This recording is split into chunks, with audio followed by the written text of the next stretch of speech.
మనం doctor KN Malleshwar గారు రచించిన భారతంలో స్త్రీ నవల చదువుకుంటున్నాం కదా. సుధా ఖాళీగా ఉన్న సమయంలో పిల్లనెత్తుకుని ఆ కాలనీలో తన వయసున్న ఆడవాళ్లతో స్నేహం చేయడానికి వాళ్ళిళ్లకు వెళ్ళేది. అందరిది ఒకే పరిస్థితి కాబట్టి త్వరగా స్నేహం కలిసింది.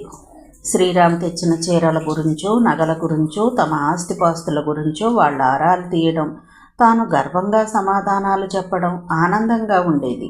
అంతకు మించిన ఆనందం ఉంటుందని, దానికోసం కృషి చెయ్యొచ్చని ఆటోమేటిక్గా మర్చిపోయింది. ఆ బయట తిరిగే టైంలో పెయింటింగ్స్ వేసుకోవచ్చుగా, ఖాళీ ఉండదు అంటావు, అందరిళ్ళకి వెళుతూ ఉంటావు. ఓ రోజు శ్రీరామ్ అన్నాడు, ఇంట్లో ఉంటే తన వ్యక్తిగతమైన పనులు అత్తగారు చేసుకొనిస్తుందా? తాను క్యాన్వాస్ ముందు నిలబడిందంటే చాలు హఠాత్తుగా ఏవేవో పనులు గుర్తుకొస్తాయి. బూజులు దులపమనో అల్మరాలు సర్దమనో పురమాయిస్తుంది. దాంతో అనుకున్న పని వదిలేయాల్సిందే. అక్కడికి ఓ రోజు ధైర్యం చేసి పెయింటింగ్ వేస్తున్నాను, ఇదయ్యాక చేస్తాను అంది. తన మాటకి కోడలు ఎదురు చెప్పినట్లుగా ఫీలై, ఆడదానికి ఇల్లు కుటుంబం ముఖ్యం, అది వదిలేసి బొమ్మలేసుకుంటే మనకేం జరుగుతుంది అంటూ అరగంట క్లాసు. ఈ సిచ్యువేషన్తో ఇక క్యాన్వాస్ స్టాండ్ని అటకెక్కించేసింది. ఆ కాలనీలో చాలామందితో ఆమెకు స్నేహం కలిసింది. అంతకుముందే వాళ్ళందరూ బ్యాచ్గా ఏర్పడి షాపింగ్స్కి మార్నింగ్ షోలకి వెళుతూ ఉండేవారు. కానీ సుధకి షాపింగ్ చేసే అవసరం ఎప్పుడూ రాలేదు. ఇంటికి ఏం కావాలన్నా శ్రీరామ్ తెస్తాడు, లేకపోతే షాపు కుర్రాళ్లతో పద్మనాభరావు పంపిస్తూ ఉంటాడు. ఇక సినిమాలంటే శ్రీరామ్కి ఇంట్రెస్ట్ పోయింది. పెళ్లికి ముందు పెళ్ళైన కొత్తలో ఆసక్తిగా ఉండేవాడు. ఇప్పుడు 3 గంటలు థియేటర్లో గడపడం అంటే విసుగు. ఆ సమయంలో ఇంకా డబ్బు సంపాదించే ఆలోచనలు చేయొచ్చని అతని ఉద్దేశం. ఓ రోజు మాణిక్యం బంధువుల ఇంటికి పెళ్లికి వెళ్ళింది. సుధ ఉదయాన్నే భర్తకి మామగారికి క్యారేజీలు సర్ది పంపింది. కరుణ బుక్స్ తెచ్చుకుంటానని లైబ్రరీకి వెళ్ళింది. పనయ్యాక పాపను ఆడిస్తూ కూర్చుంటే పక్కింటి మాలతి వచ్చి, మీరిప్పుడు ఫ్రీయే కదా, మార్నింగ్ షోకి వెళదామా? అలా ఇంట్లోనే ఉంటే ఏం తోస్తుంది అంది. పాప గొడవ చేస్తుందేమో నసుకుతూ అంది. ఏం చెయ్యదు, బాటిల్లో పాలు పట్టుకోండి, కాస్తంత చారన్నం బాక్స్లో పెట్టండి, ఏడిస్తే పెట్టొచ్చు, తినేసి హాయిగా పడుకుంటుంది. మా చంటాడికి 3 నెలలున్నప్పుడే నేను సినిమాకి వెళ్ళాను అంది. అత్తగారింట్లో లేకపోవడంతో ఆమె ధైర్యం చేసింది. ఇంటికి తాళం వేసి కరుణొస్తే ఇమ్మని పక్కింట్లో ఇచ్చింది. వన్ను గొడవ పెడుతుందేమోనని సుధ భయపడినా అదేం జరగలేదు. కాసేపు నోట్లో వేలేసుకుని తెర మీద కదిలే బొమ్మలను చూసి చిరునవ్వులు చిందించింది. ఆ తర్వాత నిద్రపోయింది. బ్యాక్గ్రౌండ్ మ్యూజిక్ డిటిఎస్ ఎఫెక్ట్లో ధడేల్ పెటేల్ ధడేల్ అంటూ వినపడేసరికి వన్ను నిద్రలోంచి ఉలిక్కిపడి లేచి పెద్ద రాగం అందుకుంది. అందరూ తలలు తిప్పి చూశారు. సుధ బెత్తరపోయింది. ఎలా సముదాయించాలో తెలియలేదు. మాలతి వంక అసహనంగా చూసింది. నీకెందుకు, నేనున్నానుగా అంటూ అభయమిచ్చి హ్యాండ్ బ్యాగ్లోంచి 2 చిన్న దూది ఉండలు తీసి షన్ను చెవుల్లో పెట్టి, ఆ పాల బాటిల్ నోటికి అందించండి చెప్పింది. అలాగే చేసింది సుధ. కాసేపటికి ఏడుపు ఆపేసి నిద్రలోకి జారుకుంది వన్ను. ముందు జాగ్రత్తగా బ్యాగ్లో ఉంచాను, మా చంటాడికి ఇలాగే చేసేదాన్ని అంది. చంటిబిడ్డతో సినిమాలు చూడడం ఎలా అనే అంశం మీద పండిపోయిన మాలతిని చూసేసరికి ఆమె మీద మరో మెట్టు గౌరవం పెరిగింది సుధకి. సినిమా నుంచి ఇంటికి వస్తూ ఉండగా బిగినైంది అసలు బెంగ. భర్తతో చెప్పాలా వద్దా? కరుణైతే ఏమీ అనదు, కానీ శ్రీరామ్ ఏమంటాడోనని సందేహం. చివరికి దాచిపెట్టే ధైర్యం లేక సాయంత్రం అతను రాగానే చెప్పేసింది. వినగానే ఆశ్చర్యంగా చూశాడు. తర్వాత ఏమనుకున్నాడో ఏమో, పోనీలే నీకు మాత్రం ఏం తోస్తుంది, కానీ పాపకి ఇబ్బంది అవ్వలేదు కదా? ఏం లేదు, హాయిగా నిద్రపోయింది. సరే, అమ్మ వాళ్ళతో అనొద్దులే. ఈ మాత్రానికి ఉత్సాహంతో పొంగిపోయింది తప్ప వాళ్ళు అనకూడనంత తప్ప ఇది అన్న ఆలోచన రాలేదు. తర్వాత రోజుల్లో కోడలు ఇంటిని దిద్దుకుంటుంది కదా అన్న ధీమాతో మాణిక్యం చుట్టాల ఊళ్ళు తిరుగుతూ ఉండేది. అలాంటి సమయాల్లో సుధ ఇంటి పనులు చక్కబెట్టుకుని మార్నింగ్ షోలకు వెళ్ళేది. సినిమాకి వెళ్ళొచ్చిన రోజు సుధ మొహమంతా వెలిగిపోతూ ఉండేది. శ్రీరామ్కి సంతోషం కలిగించే మాటలు చెబుతూ ఉత్సాహంగా చలాకీగా ఇంట్లో తిరుగుతూ ఉన్న ఆమెను చూసే శ్రీరామ్కి ఏమీ అనుబుద్ధి అయ్యేది కాదు. తను మాత్రం ఏం కోరికలు కోరింది, ఇంటడు పని చేస్తుంది, అప్పుడప్పుడు ఆ మాత్రం ఎంటర్టైన్మెంట్ లేకపోతే ఎలా అనుకునేవాడు.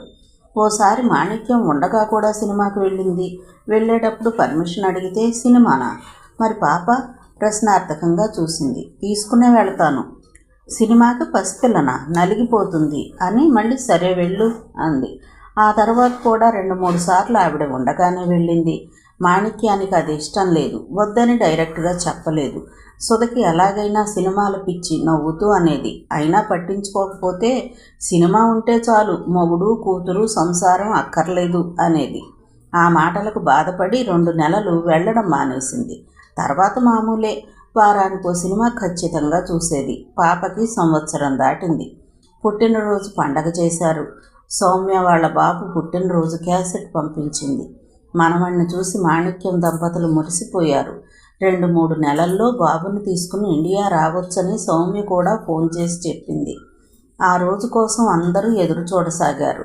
కరుణ పీజీ ఫస్ట్ ఇయర్ కంప్లీట్ చేసింది. ఏలూరు శివారు ప్రాంతాల్లో వెలిసిన అతిపెద్ద రెసిడెన్షియల్ స్కూల్లో టీచర్గా జాయిన్ అయింది. ఆ స్కూల్ కరస్పాండెంట్ పద్మనాభరావుకి బాగా తెలుసు. కరుణ పట్టుదల చూసి పోనీ పెళ్ళయ్యే వరకే కదా అని ఆయన సరిపెట్టుకున్నాడు. ప్రదీప్ వాళ్ళ ఊరిలో పంచాయతీ ఎలక్షన్స్ హడావుడి ప్రారంభమైంది. ఎలక్షన్ డేట్ రాగానే కరుణ గ్రీటింగ్ పంపింది. లక్ష్యానికి చేరువ కాబోతున్న మీకు నా శుభాకాంక్షలు అని స్వదస్తూరితో రాసింది. డేట్ వచ్చిన దగ్గర నుంచే పల్లె వాతావరణం అంతా వేడివేడిగా మారింది. ఏ ఇద్దరు కలిసినా రాబోయే ఎలక్షన్స్ గురించే ముచ్చట. ఇన్నాళ్ళు ఊరిని ఏకఛత్రాధిపత్యంగా ఏలిన సాంబమూర్తి అది వదులుకోవడానికి సిద్ధంగా లేడు. పైగా తన పెద్ద కొడుకు సత్యమూర్తిని వారసుడుగా ప్రకటించాడు. ఈసారి ఎలక్షన్స్లో సత్యమూర్తి ప్రదీప్కి పోటీగా నిలబడ్డాడు. అతనికి పేరులోనే సత్యం. నోరు తెరిస్తే అబద్ధాలు, గొప్పలు, దానికి తోడు అన్ని వ్యసనాలు ఉన్నాయి. అలాంటి వాడికి ఊరిని అప్పగించడమా అని కిషోర్, యేసోబు ఆవేశపడ్డారు. ప్రదీప్ ఇంటింటికి తిరుగుతూ కష్టసుఖాలు విచారిస్తున్నాడు. అది అతను ఎప్పుడూ చేసే పనే. ఈసారి మాత్రం తను సర్పంచ్ అయితే ఊరి కోసం ఏం చెయ్యాలి అనుకుంటున్నాడో విడమర్చి చెబుతున్నాడు. అందరూ అతని మాటలు శ్రద్ధగా ఆలకిస్తున్నారు. ప్రదీప్కి తాను గెలుస్తానన్న నమ్మకం కలుగుతుంది. కానీ నెల ముందు నుంచే సాంబమూర్తి డబ్బు సంచులు, సారా ప్యాకెట్లు దింపేశాడు. అప్పటి నుంచి పరిస్థితి తమ చేతుల్లోంచి మెల్లగా జారిపోతున్నట్లుగా ప్రదీప్, అతని మిత్రులు భావించారు. ఇల్లిల్లు తిరిగి ఎంత నచ్చజెప్తున్నా చాలామంది బలహీనతలకు లొంగిపోతున్నారు. దానికి తోడు కులాలు, వృత్తులను బట్టి ముఠాలు తయారు చేయడానికి సాంబమూర్తి సిద్ధపడ్డాడు. ప్రదీప్కి ఆత్మవిశ్వాసం సన్నగిల్లుతున్నట్లుగా అనిపించసాగింది. ప్రతి ఒక్కరూ ప్రదీప్ బాబు నువ్వే సర్పంచ్ అవడం ఖాయం అనేవారే. కానీ సాంబమూర్తి చాప కింద నీరులా తన పని తాను చేస్తున్నాడు. ప్రదీప్కి అశాంతిగా ఉంటుంది. తాను ఆశించిందేమిటి? సర్పంచ్ అయితే ప్రజల్లో ఈ అజ్ఞానాన్ని తొలగించాలనే కదా. కానీ ఎలక్షన్స్కి ముందే చాలామంది ఈ ప్రలోభాలకు లొంగిపోతున్నారంటే తను వారిని ఏం బాగు చేయగలడు? అతనికి నిరుత్సాహం. అది బయటపడకుండా తన వంతు కృషి తాను చేస్తూనే ఉన్నాడు. కూలి రేట్ల విషయంలో తగాదా వచ్చిన దగ్గర నుండి 4-5 రైతు కుటుంబాలు కూడా అతనికి వ్యతిరేకంగా ఉన్నాయి. వాళ్ళిప్పుడు సాంబమూర్తి పక్షాన గట్టిగా నిలబడ్డారు. ఎప్పుడు ఏమవుతుందో తెలియని పరిస్థితి. చెరువుగట్టు దగ్గర 2 సార్లు సత్యమూర్తి తారసపడి మాటలు తూలుతున్నా ప్రదీప్ సహిస్తున్నాడు. అరుంధతి, బామ్మ చాలా ఆందోళనగా ఉన్నారు. మనకెందుకు వచ్చిన రాజకీయాలు, కూటికా గొడ్డకా అని రోజుకోసారైనా అంటున్నారు. సంజీవరావు ఒక్కడే బయటికి ఏమీ మాట్లాడడం లేదు. కొడుకు దిగులుగా కనిపిస్తే అతని మనసు విలవిల్లాడుతోంది. తండ్రికి మనశ్శాంతి లేకుండా చేస్తున్నానా అని ప్రదీప్ మదనపడుతున్నాడు. ప్రదీప్లో మెల్లగా నిరాసక్తత ఆవహించుకుంటోంది. అతని స్నేహితులకి ఇంట్లో సాధింపులు ఎదురవుతున్నాయి. వాళ్ళు అవేమీ ప్రదీప్కు తెలియనివ్వకుండా అతనిలో ఉత్సాహాన్ని రేకెత్తించసాగారు. ఈలోపు గూడెంలో వ్యక్తి సారా అధికంగా తాగడం మూలంగా మరణించాడని, అది కల్తీ సారా అని తేలింది. ఊళ్ళో సారా దుకాణం ఉన్నా తాగుబోతులు ఓ 10-15 మంది ఉండేవారు. మిగతా వాళ్ళు పండగలకి పబ్బాలకి తాగడమే తప్ప ఊర్లో సారా గొడవలు ఉండేవే కావు. సాంబమూర్తి ఎప్పుడైతే ఫ్రీగా సారా పోయిస్తున్నాడో దానితో గూడెంలో 35 వంతు సారాకి దాసులై చనిపోయిన వ్యక్తి అలాంటివాడే. ప్రదీప్ చూడటానికి వెళ్ళాడు. గూడెమంతా పోగై ఉన్నారు. ప్రదీప్ను చూడగానే చీలి దారి ఇచ్చారు. మౌనంగా దగ్గరికి వెళ్ళాడు. శవం పక్కన భార్య, బిడ్డలు, ముసలి తల్లిదండ్రులు గుండెలు బాదుకుంటూ ఏడుస్తున్నారు. మాయదారి ఎలక్షన్లు మా ప్రాణాల మీదకు వచ్చాయి. ఏనాడైనా సుక్క ముట్టుకుని ఎరుగునా? ఏటి బాబు ఈ అన్యాయం? ప్రదీప్ కాళ్ళు చుట్టుకుని ఏడ్చింది అతని తల్లి. ప్రదీప్కి మనసులో బాధ సుడులు తిరుగుతోంది. అతని కళ్ళు ఎర్రగా చింతనిప్పుల్లా మారాయి. కాళ్లకు చుట్టిన చేతులను విడిపించుకుని భుజాల చుట్టూ చేతులు వేసి మౌనంగా ఓదార్చాడు. ఇందుకే ఇలాంటివి జరుగుతాయని సారాకి బానిసలు కావద్దన్నాను. అతనికి ఎలుగెత్తి అరవాలనిపించింది. విచక్షణ వెన్ను తట్టింది. జేబులోంచి 1000 రూపాయలు ఆమె చేతిలో పెట్టి పని జరిపించండి అంటూ నడిచాడు. తోవలో సాంబమూర్తి 2 కొడుకులతోనూ మిగతా పాలేళ్లతోనూ కలిసి హడావిడిగా కండువా సర్దుకుంటూ వస్తూ కనిపించాడు. ప్రదీప్లో ఆవేశం హద్దులు దాటుతోంది. కిషోర్ వారింపుగా చెయ్యి పట్టుకున్నాడు. వాళ్ళు దాటాక చెయ్యి వదిలేశాడు. ఇంటికి వెళ్ళిన చనిపోయిన వ్యక్తి ముఖమే అతని కళ్ల ముందు మెదులుతూ మనశ్శాంతి లేకుండా చేస్తోంది. తాను ఎలక్షన్లో నిలబడ్డ మూలంగానే సారా ఏరులైంది. ఒక మనిషి బలయ్యాడు. తనే దీనికి కారణమా అన్న ఆలోచన పీడిస్తోంది. తమ ఊరికి ఎప్పుడూ యునానిమస్గా సర్పంచ్ ఎన్నికయ్యేవాడు. ఈసారి సాంబమూర్తి ఆగడాలను భరించలేక తాను నిలబడ్డాడు. ఇంకెన్ని గొడవలు జరగనున్నాయో? హఠాత్తుగా విరక్తి లాంటి భావం కలిగింది.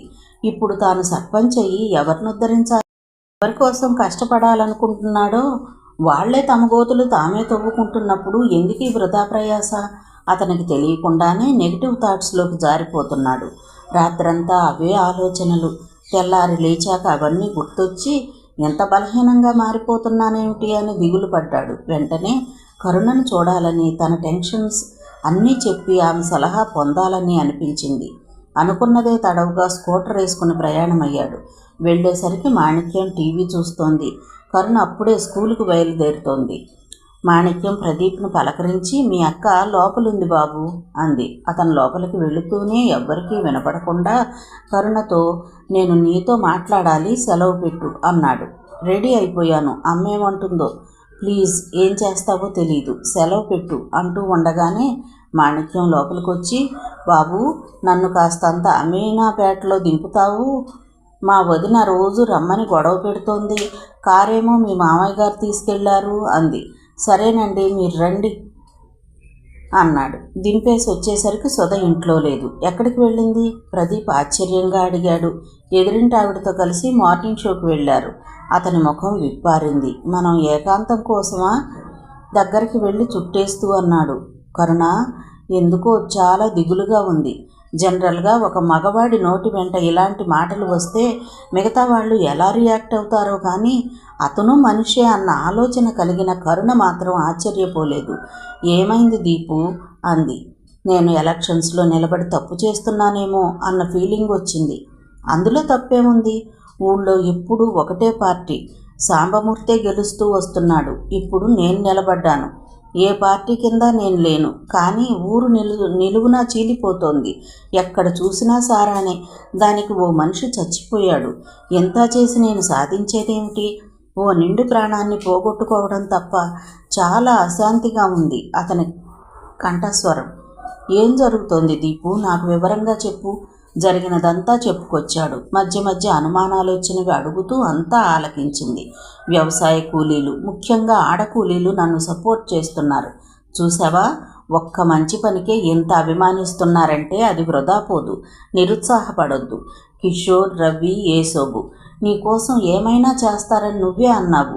వాళ్లే కాదు, మేమందరం నీ వెనకలేమా? ధైర్యంగా ఉండు. అతని తలని హృదయానికి హత్తుకుంటూ అంది. అతను మాట్లాడకుండా ఉండిపోయాడు. ఇద్దరూ అలా మౌనంగా ఎంతసేపు ఉండేవారో. కానీ గుమ్మంలో అడుగుల చప్పుడు, కరుణ అన్న కేక వినపడేసరికి చప్పున విడిపడ్డారు. ఎదురుగా నిప్పులు కక్కుతూ మాణిక్యం. అనుకోని సంఘటనకి ఆవేశంతో ఊగిపోతోంది. నీకెంత ధైర్యం లేకపోతే ఇలాంటి పని చేస్తావు? ఉండు. ఫోన్ దగ్గరికి వెళ్ళి భర్తకి కొడుక్కి ఫోన్ చేసి అర్జెంటుగా రమ్మంది. సుధా గట్టిగా కేకేసింది. వదిన సినిమాకి వెళ్ళింది. ఓహో, ఇదంతా ఆమెగారి పన్నాగమన్నమాట.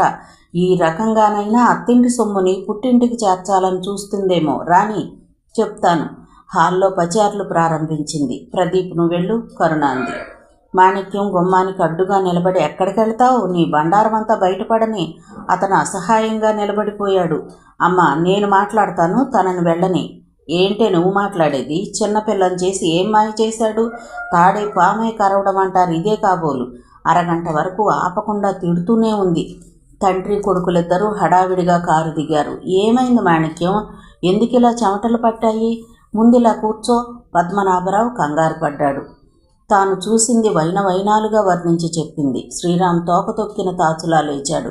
యారా, నీకెంత ధైర్యం? మా ఇంటికే వచ్చి మా చెల్లితోనే పబ్లిక్గా సరసాలు మొదలెడతావా? షర్టు కాలర్ పట్టుకుని చెయ్యెత్తాడు. విదిలించేశాడు ప్రదీప్. నేను కరుణ పెళ్లి చేసుకోవాలి అనుకుంటున్నాం. పెద్దవాళ్లుగా ఆశీర్వదించండి అన్నాడు. అందరూ నిర్ఘాంతపోయారు. మాణిక్యం స్పృహలోకి వచ్చిన దానిలా గొల్లున రాగం అందుకుంది. పద్మనాభరావుకి ఆవేశం తారస్థాయికి చేరింది. పొలంలోకి దిగి బురద పిసుక్కునేవాడికి నా కూతురు కావాల్సి వచ్చిందా? మీ నాన్న సంపాదించలేక నిన్నెలా ఉసిగొల్లిపాడన్నమాట. ఈటెల్లాంటి మాటలు, నరాన్ని ఆవేశంతో మెలితిప్పేసే మాటలు. పళ్ళు బిగించి ఆవేశాన్ని ఆపుకుంటున్నాడు ప్రదీప్. అతని స్థితిని చూసి కరుణకి భయం వేసింది. డాడీ, ఎవరిని ఏమీ అనొద్దు. నేను ప్రదీప్ని ఇష్టపడ్డాను, పెళ్లి చేసుకోవాలి అనుకుంటున్నాను. మీరెన్నైనా చెప్పండి, నా నిర్ణయం మారదు. నేను మేజర్ని, మమ్మల్ని మీరు విడదీయలేరు. అది కాదమ్మా, నిన్ను చేసుకుంటే కట్నం బాగా గుంజొచ్చని. వద్దు నాన్న, అందరూ డబ్బు కోసమే పెళ్లి చేసుకుంటారు అనుకోవడం తప్పు. దీపు, నేను ఇలా కట్టుబట్టలతో వచ్చేస్తాను, నన్ను పెళ్లి చేసుకుంటావా అడిగింది. పదిలంగా ఆమె చేతిని తన 2 చేతులతోనూ పట్టుకున్నాడు. వాదనలు తర్కాలు సాగుతూ ఉండగా సుధ రిక్షా దిగింది. అందరినీ ఇంట్లో చూసి ఆమె గుండె గుబేలుమంది. సుధను చూడగానే శ్రీరామ్కి ఎక్కడలేని పౌరుషం వచ్చింది. కావాలని వీళ్ళిద్దరినీ ఇంట్లో వదిలి నువ్వు షికారుకి వెళ్ళావా అంటూ చెంప చెళ్ళుమనిపించాడు. ప్రదీప్ ఆగలేకపోయాడు. చిన్నప్పటి నుండి సుధ ఎంత గారంగా పెరిగింది. ఏనాడు ఆటల్లో కూడా కొట్టలేదే, అలాంటిది పెళ్ళయ్యాక అందరి ముందు నిస్సహాయంగా నిలబడి చెంపదెబ్బ తినడం అతనికి బాధగా ఉంది. మళ్ళీ కొట్టబోతున్న శ్రీరామ్ చెయ్యి పట్టుకుని ఆపేసి, ఎంతకాలం మిమ్మల్ని చాలా గౌరవించాను, అది నిలుపుకోండి. మా పెళ్లి జరిగేది ఖాయం, ఎవ్వరూ ఆపలేరు. ఇంకా మాట తూలి చెయ్యి చేసుకుని మీ అనుబంధం దెబ్బతినకుండా చూసుకోండి. కరుణ, నువ్వు బయలుదేరు. కరుణ మాట్లాడకుండా కదిలింది. అప్పటి వరకు శిలలా నిలబడిపోయిన సుధా, దీపు, ఇంతకాలం నిన్ను అభిమానించినందుకు జీవితాంతం మాటలు పడే పని చేస్తున్నావు. నా మీద ఏమాత్రం అభిమానం, నేను సుఖంగా ఉండాలన్న ఆలోచన అయినా ఉంటే కరుణను వదిలేసి వెళ్ళు. ప్రదీప్ మాటలు రానట్లుగా నిలబడిపోయాడు. మొదటిసారిగా కరుణకి సుధ మీద కించిత్ అసహ్యం కలిగింది. వద్దురా, నువ్వేం చెప్పినా వినను. అసలు ఆ ఇంటికి నా కూతుర్ని ఇచ్చినందుకే దిగులు పడుతుంటే ఆ గయ్యాళి కూతుర్ని ఇంటికి తెస్తావా? ఇక మేము మనశ్శాంతిగా బతకడం ఉంటుందా? ఎంత కాదనుకున్నా తనకి ఆవిడ మనసులో స్థానం లేదని తెలిసేసరికి కరుణ మొహం మాడిపోయింది. అమ్మా, నువ్వు కూడా అర్థం లేకుండా మాట్లాడకు. కరుణ ఎలాంటిదో ఇన్నాళ్ళ నుంచి చూస్తున్నావు. వాళ్ళంటే అర్థం చేసుకోకుండా అలా మాట్లాడారు. ఫోన్లో వాళ్ళన్న మాటలు నీకు తెలియవురా. పౌరుషం ఉన్న వాళ్ళెవ్వరూ సంబంధం కలుపుకోరు. మనల్ని అందరినీ ఎన్నన్నా భరించాను. మీ నాన్నగారిని ఎంతగా అన్నారో నువ్వు ఊహించలేవు. వాళ్ళ మాటలు విన్నాక కూడా ఈ పిల్ల చెయ్యి వదలకపోతే వాళ్ళ మాటలే నిజమవుతాయిరా. అమ్మా, ఇద్దరికి ఇష్టమై పెళ్లి చేసుకోవాలి అనుకుంటున్నాం. ఇందులో ఎవరికి నచ్చినా నచ్చకపోయినా మేం చేయగలిగింది ఏమీ లేదు. అది కాదు బాబు, ఆవేశంతో కాకుండా నెమ్మదిగా ఆలోచించు. అమ్మాయి ఇక్కడ ఇమడగలదా? రేపు తప్పు చేశాననుకుంటే? కరుణ వైపు తిరిగి తప్పుకో అనుకోకమ్మా, మంచి చెడ్డలు చెబుతున్నా సంజీవరావు అన్నాడు. 3 ఏళ్లు బాగా అర్థం చేసుకున్నాకే ఈ నిర్ణయం తీసుకున్నాను నాన్న. రవి, కిషోర్, యేసోబు, ప్రదీప్, కరుణ స్కూటర్ మీద రావడం చూసి గబగబా ఇంటికి వచ్చారు. గేటు దగ్గరే సూర్య విషయం చెప్పేశాడు. మీరు నిర్ణయం తీసుకున్నాక చెప్పేదేముంది? మీకు ఇష్టమైన చోటుకు వెళ్ళి బతకండి అంది అరుంధతి.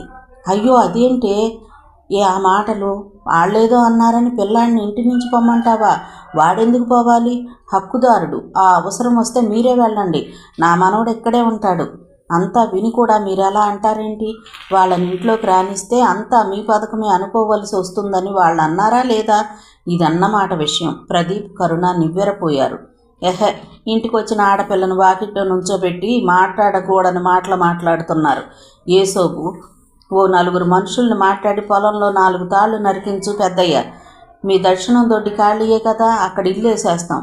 నలుగురు మనుషులు తోడుండాలే గాని ఉండడానికి చోటే కరువా? రవి ఆవేశంగా అన్నాడు. ఆగండయ్యా, మా బాధలు మాకుంటాయి. వినగానే షాక్ అయ్యి, మీ పిన్ని అలా మాట్లాడుతోంది, నేను నచ్చజెప్తాను. సంజీవరావు అరుంధతిని లోనికి తీసుకువెళ్ళాడు.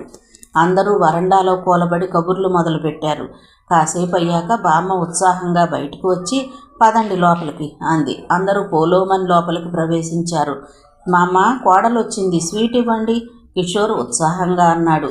వండండర్రా, ఒక్క తీపేంటి, పెళ్లి బ్రహ్మాండంగా జరుగుతుంది. మీకు కావలసినవన్నీ వడ్డించుకోవడమే.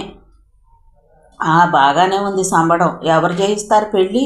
తగుదునమ్మా అని ఆడపిల్ల పెళ్లి ఖర్చులు మనమే పెట్టుకోవాలి. అరుంధతి వెటకారంగా అంది. అమ్మా, నీకు ఖర్చు లేకుండా చేసుకుంటాం, సరేనా? నాన్న, రామాలయంలో పెళ్లి ఏర్పాట్లు చేయించండి, సింపుల్గా. భోజనాలు అవి ఏమీ వద్దు. తాళి కట్టి దండలు మార్చుకుని వచ్చేయడమే. అది మీ సంతృప్తి కోసం. కరుణ చెయ్యి పట్టుకుని ఎప్పుడైతే బయటకు వచ్చిందో అప్పుడే మా పెళ్ళైపోయినట్లుగా లెక్క అంటున్న కొడుకు అరుంధతి కళ్ళకి పరాయివాడిగా అనిపించాడు. తన కొడుకుని తనకు కాకుండా చేసే రాక్షసిలా కరుణ ఆమె కంటికి కనిపించటం తరతరాల చరిత్రే. వరండాలో ఓ పక్కనే కూర్చుని కిషోర్ వాళ్లతో కబుర్లు చెప్తున్న కరుణను చూస్తుంటే ప్రదీప్కి కలలాగా ఉంది. మాటి మాటికి తల తిప్పి నిజమేనా అన్నట్లుగా ఆమె వంక చూస్తున్నాడు. అరుంధతి మధ్యాహ్నం నుంచి ముసుగు పెట్టి పడుకోవడంతో బామ్మ, ప్రదీప్ కలిసి వంట చేశారు. రాత్రికి కరుణ వాళ్ళ పేరెంట్స్ నుంచి ఏమైనా ప్రాబ్లం రావచ్చునేమో అన్న సందేహంతో యేసోబు వాళ్ళు ఇక్కడే ఉన్నారు. సూరి కరుణ కావలి వైపు కూర్చుని ఉన్నాడు. అక్క అని పిలవమని కరుణ చెప్పడంతో ఏదో ఒకటి కల్పించుకుని మాట్లాడుతూ మాటి మాటికి అక్క అని పిలవాలని ప్రయత్నిస్తున్నాడు. అది కనిపెట్టి ఆమె కూడా ఆప్యాయంగా మాట్లాడుతోంది. అక్క, ఇక రోజు ఇక్కడే ఉండిపోతావా? లేదురా, రోజు ఉదయాన్నే ఫ్లైట్లో ఇంగ్లాండ్ వెళ్ళి రాత్రికి వచ్చేస్తుంది అన్నాడు ప్రదీప్. ఉండండి చిన్నబాబు, ఏమీ మాట్లాడినెవరు విసుక్కుంటున్నాడు సూరి. హరిని, నీకు లోకువైపోయానంట్రా ఆశ్చర్యపోయాడు ప్రదీప్. వాకిట్లో కారు శబ్దం అయ్యేసరికి అందరూ ఎలర్ట్ అయ్యారు. ప్రహరీ గేటు కొడుతున్నారెవరో. ప్రదీప్ లేచి వెళ్ళబోయాడు. కరుణ అతని చెయ్యి గట్టిగా పట్టుకుంది. కిషోర్, రవి, యేసోబు కర్రలు తీసుకుని వెళ్ళి గేటు తీశారు. ప్రదీప్ని పిలువు, శ్రీరామ్ కారులోంచే అన్నాడు. లోపలికి రండి, కర్ర తాటిస్తూ అన్నాడు యేసోబు. చెప్పిన పని చెయ్యి, పిలువు. కారంతా పరిశీలించి అతనొక్కడే ఉండటం చూసి ఆ కాడికి అందరం లేమా అనుకుని ప్రదీప్ని పిలిచాడు. లోపలికి రండి బావగారు, ప్రదీప్ పిలిచాడు. అవసరం లేదు, మీ ఇష్ట ప్రకారం మీరు పెళ్లి చేసుకుంటున్నారు. శత్రువులు పిలిచినా వెళ్ళి బహుమతి ఇవ్వడం సాంప్రదాయం. అమ్మా నాన్న బట్టలు పంపారు, ప్యాకెట్స్ తీసి ఇచ్చాడు. కరుణకు చాలా సంతోషం కలిగింది. అన్నయ్య, అమ్మ వాళ్ళకి నువ్వైనా నచ్చచెప్పుంటావు కదా, ముఖం వికసించగా అంది. ఎవరు చెప్తే ఏంలే, రేపెవరన్నా వస్తారో రామో తెలీదు. కోరుకుని చేసుకుంటున్నావుగా, సుఖంగా ఉండు. ఇక పుట్టింటి నుంచి డబ్బే కాదు, అభిమానాలు ఆశించడం కూడా నీకు అత్యాశ అవుతుంది. పోనీలే అన్నయ్య, ఈ అభిమానం చాలు. నవ్వాలనుకుంది, కానీ మొహం చిన్నపోయింది. మీ అక్క నేను రావాలని కూడా కొంతకాలం ఆశించొద్దు. కాలమే మనుషులను మార్చాలి. ప్రదీప్తో చెప్పి కారు రివర్స్ చేసుకుని బయలుదేరాడు. ఈ మాత్రం చాలు కరుణ, ఇందాకటి నుంచి ఫీల్ అవుతున్నావు కదా, కూతురంటే ఆ మాత్రం అభిమానం ఉండదా? అలా శ్రీరామ్ రాకను ఊహించకపోవడంతో ఆమెకి సంతోషం అనిపించింది. ఆ రోజు పౌర్ణమి కాకపోయినా చంద్రుడు వెన్నెల వెదజల్లుతున్నాడు. ఓ కన్ను వేసే ఉంచుతామని చెప్పి స్నేహితులు వెళ్ళిపోయారు. వాళ్ళందరూ పడుకున్నారు. ప్రదీప్, కరుణ వరండా మెట్ల మీద కూర్చున్నారు. నా జీవితంలో 2 ఆశ్చర్యకరమైన సంఘటనలు ఈ 2 రోజుల్లో జరిగాయి ఏంటన్నట్లుగా చూసింది. తీవ్రమైన విరక్తికి, నిరుత్సాహానికి లోనవ్వడం, అది తీర్చడానిక అన్నట్లు తట్టుకోలేక ఆనందాన్నిచ్చే నీ సాంగత్యాన్ని పొందడం. అర్థం చేసుకుంటున్నట్లుగా అతని భుజం మీద తల ఆనించింది. కరుణ, నీకు కొన్ని మాటలు చెప్పాలనుకుంటున్నాను. ఇంత తొందరగా పెళ్ళనుకోలేదు, అందుకే ఇంతకాలం వాయిదా వేశాను. ఏంటిది దీపు? ఆసక్తిగా అడిగింది. నువ్వు ఇక్కడ చాలా అడ్జస్ట్ అవ్వాలి. రకరకాల మనస్తత్వాలు, వాతావరణం, నీకు ఇష్టం లేని విషయాలు ఎన్నో ఉండొచ్చు. అన్నింటినీ నీకు అనుకూలంగా మలుచుకోవాలి. ఇందులో ఎవరిని నిందించి ప్రయోజనం లేదు. నేను మొదటి నుంచి సిద్ధపడే ఉన్నాను దీపు. బామ్మతో ఏ సమస్య రాదు. మామయ్య మనసులో ఏముండని పైకి నొప్పించరు. ఇక అత్తమ్మ సంగతే నిట్టూర్చింది. చక్కటి పల్లె భాషలో అత్తమ్మ అనటం ప్రదీప్ చెవులకు ఇంపుగా వినపడింది. ఇంకా మనం ఎక్కువ కష్టపడాలి. భర్త అంటే భార్యని పోషించి తీరాలన్న పట్టుదల, ఇగో నాకు లేవు. మన కోసం, మన పిల్లల కోసం, ఊరి కోసం నువ్వు సంపాదిస్తానంటే నే కాదనను, సంతోషిస్తాను. కానీ నువ్వేమో సుకుమారం, కష్టం తట్టుకోగలవా? ఒక్కింత దిగులుగా అన్నాడు. అదిగో ఆ మాట అంటేనే నాకు కోపం. నాకు చాలా శక్తి ఉంది. అతన్ని గట్టిగా కౌగిలించుకుని ఇప్పుడు చెప్పండి అంది. మై గాడ్, చాలా బలం. వదులు వదులు, తట్టుకోలేకపోతున్నాను. ఊపిరాడనట్లుగా నటించాడు. రాత్రి 1 గంట వరకు అలాగే కబుర్లు చెప్పుకుంటూ కూర్చున్నారు. తెల్లారేక మనసులో ఎలా ఉన్నా అరుంధతి అన్నీ శాస్త్రోక్తంగా జరిపిస్తోంది. ప్రదీప్కి పెళ్ళన్న వార్త ఊరంతా వ్యాపించింది. పిలవాల్సిన అవసరం లేకుండానే అందరూ గుడి దగ్గరకు చేరుకున్నారు. మంగళసూత్ర ధారణకి 10 నిమిషాల ముందు పద్మనాభరావు కుటుంబం కారులో దిగింది. అందరి ముఖాలు వికసించాయి. సంజీవరావు వెళ్ళి మాట్లాడాడు. అరుంధతి మొహం తిప్పుకుంది. సూత్రధారణ కాగానే అక్షతలు వేసి ఎవరు ఎంత చెప్పినా వినకుండా వెళ్ళిపోయారు. పెళ్లి హడావిడి అంతా సద్దుమణిగాక సంజీవరావు కొడుకును పిలిచి, ఊళ్ళో గొడవలు, అత్తారితో గొడవలు, ఇంట్లో మీ అమ్మ, అంతా అయోమయంగా ఉంది. తట్టుకోగలవా? పర్వాలేదు నాన్న, మీరు దిగులు పడకండి. చాలా వరకు కరుణే చూసుకుంటుంది అన్నాడు. అన్నట్లుగానే పెళ్ళైన మర్నాడే కరుణ ప్రదీప్ స్నేహితులను సమావేశపరిచి వాళ్ళ భవిష్యత్ కార్యక్రమాలేంటో అడిగింది. ఎవరూ సరిగ్గా సమాధానం ఇవ్వలేకపోయారు.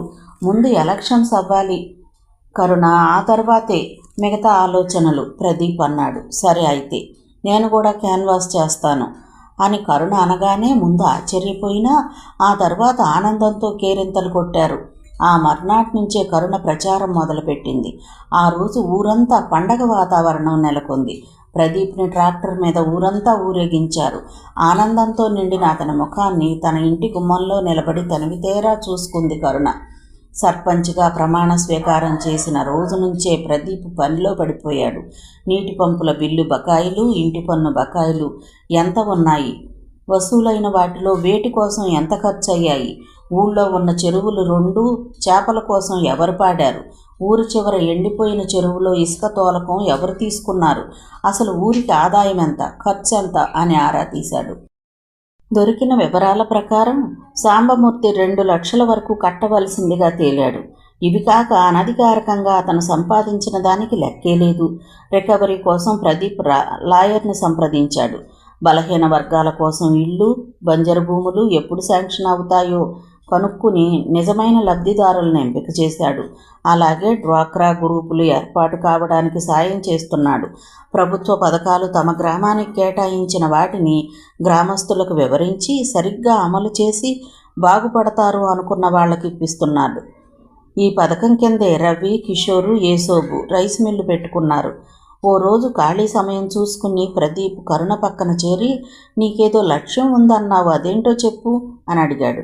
2 లక్ష్యాలున్నాయి, ఒకటి చిన్నది, ఒకటి పెద్దది. అబ్బా, ఎంత ముచ్చటైన వినసొంపైన భాష. సరే చెప్పు. చిన్నదే ముందు చెబుతాను, పెద్ద లక్ష్యం తర్వాత. సరే ఏదో ఒకటి చెప్పు. పాల వ్యాపారం చెయ్యాలని మెల్లిగా అంది. అంతెత్తున ఎగిరిపడ్డాడు. ఏంటి, సరిగ్గా విన్నానో లేదోనన్న అనుమానంతో అడిగాడు. అదే, గేదెలు కొని బాగా సంరక్షించి చిక్కని పాలు ప్రజలకు అందివ్వాలి. డైరీ ఫామ్ బాగా వృద్ధి చేసి కొంతమందికి ఉపాధినివ్వాలి. జోకా? అంత నవ్వేముంది ఇందులో? అసలు ఇందులో ఉన్న సాధక బాధకాలు నీకేం తెలుసు? చాలా తెలుసు. కావలిస్తే చూడు. 3 ఏళ్ల నుంచి చదువుతున్నాను. పాడి పశువుల పెంపకంలో మెలకువలకు సంబంధించిన పుస్తకాల దొంతరలను చూపించింది. చాలా కష్టపడాలి కరుణ, రిస్క్ కూడా. నీ ఒక్కదానితో అయ్యే పని కాదు. నా ఒక్కదానితో అవుతుందని ఎవరన్నారు? సూర్య ఉన్నాడు, ఏసోబు వాళ్ళావిడ, మేము 4 సరిపోమా? వీళ్ళు కాక గేదెలని కడగటానికి రోజుకింతనిచ్చి మనిషిని పెట్టుకుంటాం. ఏసోబు రైస్ మిల్లులో ఉన్నాడు కదా, మానేశాడు. రైస్ మిల్లులో పనికి 2 ఎక్కువంట. నిన్ను డిస్కరేజ్ చేయడం కాదు కానీ నీకు సూటబుల్ కాదు ఇది, లేచి వెళుతూ అన్నాడు. వెళుతున్న అతన్ని చిటికెలు వేసి మరీ పిలిచి, చూస్తూ ఉండు, ఈ కరుణ అనుకున్నది సాధించి తీరుతుంది అంది. కరుణ తాను అనుకున్న ప్రకారం డైరీ ఫామ్ పెట్టడానికి అన్నీ సిద్ధం చేసుకుంటుంది. ప్రదీప్ లోన్ పెడతానన్నాడు. కరుణ ఒప్పుకోలేదు. తాను సేవ్ చేసిన మనీతోనే మొదలు పెడతానంది. ఇంటికి కొంచెం దూరంలో పొలానికి ఆనుకుని ఉన్న 25 సెంట్ల స్థలం వాడుకోమన్నాడు సంజీవరావు. సౌమ్య 3 నెలల నుండి వెళ్ళిపోయింది. ఆ తర్వాత శ్రీరామ్కి జీవితం భరింపరానిదిగా తయారైంది. ఇల్లంతా ఎప్పుడు చూసినా అగరొత్తుల పొగతోనూ భజనలతోనూ వచ్చిపోయే భక్తులతోనూ హోరెత్తిపోతూ ఉండేది. చివరికి బెడ్రూమ్లో కూడా రకరకాల బాబాలు, దేవుళ్ల పటాలు ప్రత్యక్షమయ్యేసరికి ఈ అతి పవిత్ర వాతావరణంలో అతనికి కాపురం చెయ్యాలన్న ఇచ్చ నశించిపోతుంటే శ్రీరామ్ ఏదన్నా అంటే తప్పు, లెంపలేసుకోండి అని ఆ పని తాను చేస్తే సరి, లేదా తానే మెల్లగా చేయటానికి రెడీ అయ్యేది. చుట్టుపక్కల అన్ని ప్రాంతాల స్వాములార్లకి ఈ ఖరీదైన భక్తురాలు చిరపరిచితం అయిపోయింది. దేవుడి పని అనేసరికి శ్రీరామ్ ఎంత డబ్బైనా ఇచ్చేవాడు. దాంతో సుధా తనతో పాటు తన కాలనీలో ఫ్రెండ్స్ అందరినీ సొంత ఖర్చులతో బాబాల దగ్గరకు తీసుకెళ్లేది. పక్క టౌన్లో కొత్తగా వెలిసిన బాబా మహిమల గురించి విని ప్రతి వారం వెళ్ళి గాల్లోంచి తీసిన బూడిదో, అరటిపండో, కొబ్బరి ముక్కో పట్టుకొచ్చి ఇంట్లో అందరికీ చూపించేది. రోజులాగే తన మహిమలు ప్రదర్శిస్తుంటే తన వంక ఆరాధనగా చూస్తున్న ఈ భక్తురాలు బాబాకి తెగనచ్చేసి ఏకాంత దర్శనానికి అనుమతి లభించింది. పొంగిపోతూ వెళ్ళి కాళ్ళకి నమస్కరించింది. రా మత్తులో తూలిపోతూ భుజాలు పట్టి దగ్గరగా లాక్కోబోయాడు. భక్తి మైకం తగ్గి చెంప మీద చెళ్ళున ఒకటిచ్చింది. తాగిన మైకం దిగి ఎవ్వరికీ చెప్పొద్దని కాళ్ళు పట్టుకున్నాడు. దడదడలాడే గుండెలతో ఇంటికొచ్చి పడింది. ఎన్ని సినిమాల్లో చూడలేదు. వీడికి పెద్ద పరపతి లేనట్లుంది కాబట్టి బతికిపోయింది. లేకపోతే ఎంత ప్రమాదం. జీవితం తన మీద ఇలా పగబట్టిందేంటి? ఆమెకు పొర్లి పొర్లి దుఃఖం వస్తోంది. శ్రీరామ్ రాగానే గావురమని ఏడుస్తూ చుట్టేసింది. కంగారు పడిపోయాడు. ఏమైందని రెట్టించి అడగ్గా వెక్కుతూ విషయమంతా చెప్పింది. ఆవేశంతో కారు వేసుకుని బయలుదేరాడు. వెళ్ళేసరికి ఆశ్రమమూ లేదు, బాబా లేడు. జెండా ఎత్తేశాడు. ఏమీ చేసేది లేక రగిలిపోతూ ఇంటికి వచ్చాడు. వచ్చేసరికి బెడ్ మీద కాళ్ళు పొట్ట దగ్గరకు చేర్చుకుంది. దిండును పట్టుకుని వణికిపోతూ పడుకున్న సుధను చూసి నిట్టూర్చాడు. అతనికి పెళ్లికి ముందు పెళ్ళైన కొత్తలోని సుధ గుర్తుకొచ్చింది. ఎంత ఉత్సాహంగా, చలాకీగా, అందంగా ఉండేది. అతనికి తన తప్పేంటో అర్థం కావడం లేదు. ఆమె మీద కోపం ముంచుకొస్తోంది. అణుచుకుంటున్నాడు. దగ్గరకు వెళ్ళి భుజాల మీద చెయ్యి వేశాడు. అంతెత్తున ఉలిక్కిపడింది. నేను అంటూ దగ్గరగా తీసుకున్నాడు. నీకు అమ్మ వాళ్ళ దగ్గర ఇంట్లోనూ కాలక్షేపం అవ్వదా? ఎందుకు బయట తిరగటం? నిన్ను ఎంగేజ్ చేయమని అమ్మకి నాన్నకి చెప్తానుండు, వాళ్లే శుభ్రంగా చూసుకుంటారు అన్నాడు. వద్దు వద్దు, నాకు భయం. అతని గుండెలకు మరింతగా హత్తుకుపోతూ అంది. దవడ బిగించి కోపం ఆపుకుంటున్నాడు. కానీ మాటలాగలేదు. ఎందుకు భయం? కిరోసిన్ పోసి తగలపెడతారనా? పదునుగా ఉందా స్వరం.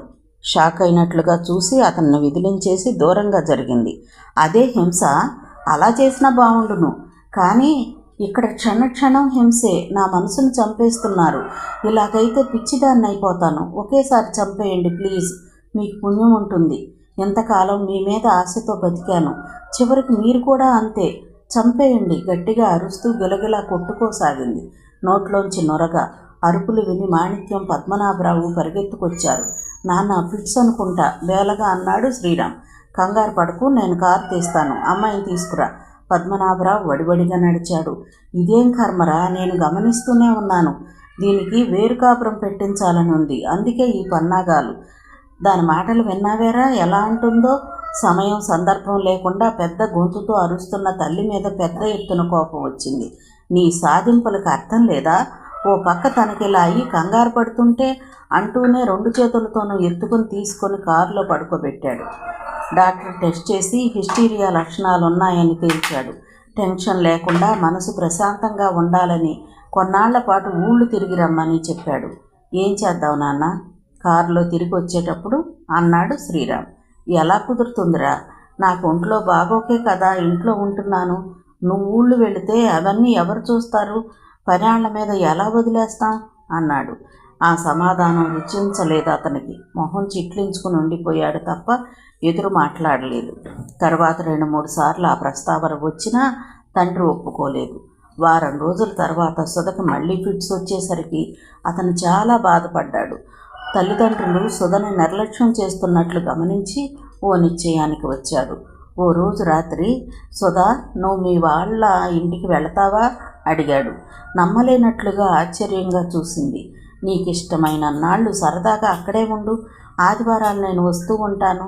నీ ఆరోగ్యం కుదుట పడ్డా కొద్దువు గాని అన్నాడు శ్రీరామ్. ఆనందంతో ఆమె ముఖం వికసించింది. విషయం తెలిసి పద్మనాభరావు గొడవ పెట్టాడు. ఆ ఇంటి మీద కాకి ఈ ఇంటి మీద వాలకూడదని నా కూతుర్నే రానివ్వలేదు. ఇప్పుడు కోడల్ని పంపుతానా పౌరుషంగా అన్నాడు. పట్టుదలలు వదిలేయండి నాన్న, మన పని జరగటం ముఖ్యం. సుధకి ఒంట్లో బాగుండటం లేదు, టూర్ వెళదామంటే వద్దన్నారు.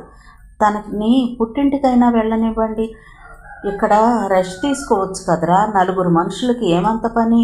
తలకిందులు కావడం నాకు అర్థం కావడం లేదు. వాళ్ళకేమన్నా పేర్లు పెడదామని ఉందేమో కనుక్కోండి ముందు. అయినా ఈ కాలంలో కొడుకులు కోడళ్ళు చూస్తారని ఆశించడం పొరపాటు. కాలం ఎలా ఉందని మాణిక్యం సాగదీసింది. అమ్మ, లేనిపోని ఊహలు కల్పించుకోవద్దు. సుధ అలాంటిది కాదు. సరే, మీ బాధ మీకుండటం సహజం, కానీ కొన్ని విషయాల్లో సర్దుకుపోవాలి, తప్పదు. మర్నాడే సుధను వెంటబెట్టుకుని అత్తవారింటికి బయలుదేరాడు. వెళ్లే ముందు తల్లిదండ్రులకు చెబితే ముభావంగా తలూపారు. శ్రీరామ్, సుధ కారు దిగగానే అందరూ ఆశ్చర్యపోయి తరువాత ఆనందంతో తలమునకలైపోయారు. అరుంధతి వాహినిని దగ్గరగా తీసుకుని, ఇప్పటికి అమ్మమ్మ గుర్తొచ్చిందా తల్లి అంది. శ్రీరామ్ చెల్లెలు కష్టసుఖాలు కనుక్కున్నాడు. ఇంట్లో పండగ వాతావరణం నెలకొంది. మనవరాలిని ముని మనవరాలిని చూడగానే బామ్మకు ఉత్సాహం వచ్చేసింది. వాహిని తాతమ్మ ఒడి దిగడం లేదు. నెరిసిన జుట్టు, బోసి నోరు ఎంతో నచ్చాయి తనకి. శ్రీరామ్ 2 రోజులుండొచ్చేశాడు.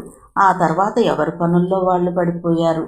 ఇంటి పనిలో కొంత అరుంధతి కూడా చేస్తూ ఉండటం చూసి మాటల సందర్భంలో కోడలొచ్చినా అమ్మకు పని తగ్గలేదే అంది సుధ. ప్రదీప్, కరుణ మొహాలు చూసుకున్నారు.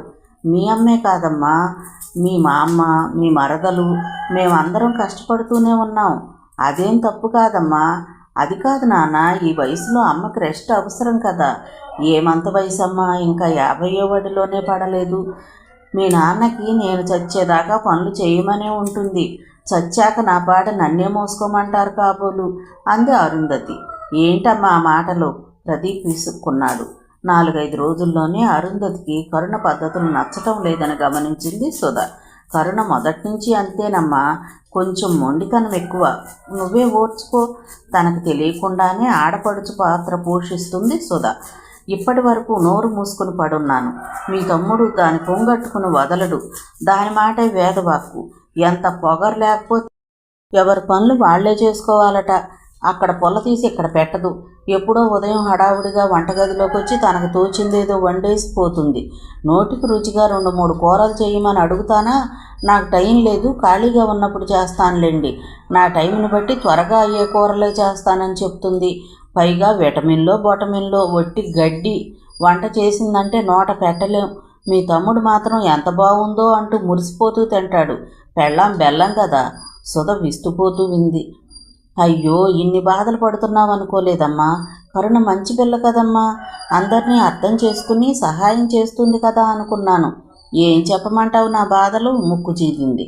కరుణ రాకముందు నుంచి తమ ఇంటి పనులు చేస్తోందని, పైగా ఆమె వచ్చాక ఒక్కింత పని తగ్గిందన్న సంగతి ఆటోమేటిక్గా మర్చిపోయింది అరుంధతి.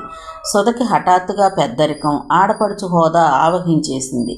కరుణకి 4 మంచి మాటలు చెప్పి తోవలో పెట్టాలనుకుంది. ఓ రోజు ప్రదీప్ని, కరుణని మేడ మీదకి తీసుకెళ్ళి, అమ్మ చాలా బాధపడుతోందిరా అంది తమ్ముడితో. ఎందుకు? ఆశ్చర్యంగా అడిగాడు. కోడలొచ్చినా కూడా ఇంటెడు చాకరీ చేసి వారిని ఒక్కరిని చూపించు. ఈ వయసులో కోడలు వండి పెడితే తిని కృష్ణారామ అనుకుంటూ ఉండాలని ప్రతి ఒక్కళ్ళకి ఉంటుంది. కరుణ ఆ మాటలు భరించలేకపోతోంది. ముఖ్యంగా సుధ మనస్తత్వంలో వస్తున్న మార్పు.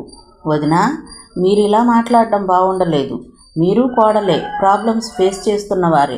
మరెందుకు ఇలా మాట్లాడుతున్నారు అసలు మీరు ఈ విషయంలో? కరుణ ఆవేశాన్ని మధ్యలోనే ఆపి, ఇంతకీ అసలు సమస్య ఒక్క ముక్కలో చెప్పు సుధా తాపిగా అన్నాడు ప్రదీప్. సమస్య అంటే అమ్మకు పని ఎక్కువగా ఉంది, చాలా శ్రమ పడుతోంది. నిజానికి అమ్మ చేసే పని చాలా తక్కువ. నీకు తెలుసో లేదో, ఇప్పుడు ఇంటి పని అందరం చేస్తున్నాం. కరుణ రాకముందు మొత్తం అమ్మే చేసేది. ఇప్పుడు వంట, ఇల్లు సర్దుకోవడం, తోట పని, అంట్లు, బట్టలు ఇవన్నీ అందరం కలిసి ఎవరికి వీలైన టైంలో వాళ్ళు చేస్తున్నారు. ఎంతకీ అమ్మ బాధ ఏమిటంటే ఈ పనంతా కరుణే చెయ్యాలని. అదెలా సాధ్యం? పోనీ నీలాగా రెక్కలు ముక్కలు చేసుకుని ఉపయోగం లేని పనులు కరుణ రోజంతా చేస్తూ కూర్చోవడం నాకు నచ్చదు. తనకి మనసుంది, ఇష్టాలుంటాయి, తనకు తెలివితేటలున్నాయి, వాటిని ఉపయోగించాల్సిన పరిస్థితులు ఉన్నాయి. అలాంటప్పుడు ఇల్లే స్వర్గం అంటూ పాతకాలం ఆడవాళ్ళలా తను ఎలా ఉంటుంది? అసలు అదెంత నరకం! రోజుల తరబడి యాంత్రికంగా పనిచేస్తూ ఇంట్లో మగ్గిపోతే నువ్వైతే ఎలా ఉంటున్నావో కానీ కరుణకైతే పిచ్చెక్కడం ఖాయం. చివరి మాట చెళ్ళున కొట్టినట్లయింది.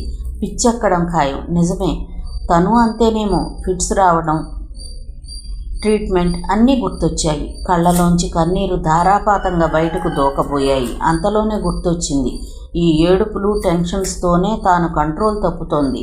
బలవంతాన ఏడుపు దిగమింగుకుంటోంది. సారీ సుధా, నా మాటలక ప్రదీప్ అక్క చెయ్యి పట్టుకుని అన్నాడు. ఆత్మీయమైన ఆ స్పర్శ ఆమెకెంతో ఓదార్పునిచ్చింది. ఎవరితో చెప్పుకోలేక ఒగ్గపట్టుకున్న బాధంతా మాటల రూపంలో బయటపడింది. అత్తవారింట్లో తాను ఎలా ఇమడలేకపోతుందో, వాళ్ళ ప్రవర్తనకి తాను ఎంత బాధపడుతుందో ఏకదాటిగా చెప్పుకొచ్చింది. సానుభూతిగా వింటున్నాడు ప్రదీప్. కరుణకి ఓ పక్కన కోపం, ఓ పక్క జాలి కలిగాయి. చివరికి బాబా తనను ఆశించడం, త్రుటిలో తప్పిన ప్రమాదం గురించి చెప్తుంటే ప్రదీప్ కళ్ళు తడయ్యాయి. అంతా విని కరుణ నిట్టూర్చింది. నాకు తెలిసినంత వరకు మీ మీద మీకు కాన్ఫిడెన్స్ లేదు, పిరికితనం ఎక్కువ. మా అత్తామామలు నన్ను చాలా బాధ పెడుతున్నారని చెప్పుకుంటే వచ్చే సింపతి కోసం ఆరాటం. కరుణ ప్లీజ్, ప్రదీప్ వారించాడు. అననీ దీపు, తనకి మొదటి నుంచి అలవాటే. నేనంటే కొంచెం కూడా అభిమానం లేదు, ఉక్రోషంగా అంది సుధ. పకపక నవ్వేసి సుధ భుజాల చుట్టూ చేతులు వేసి, నిజం చెప్పొదినా, అభిమానం లేదు?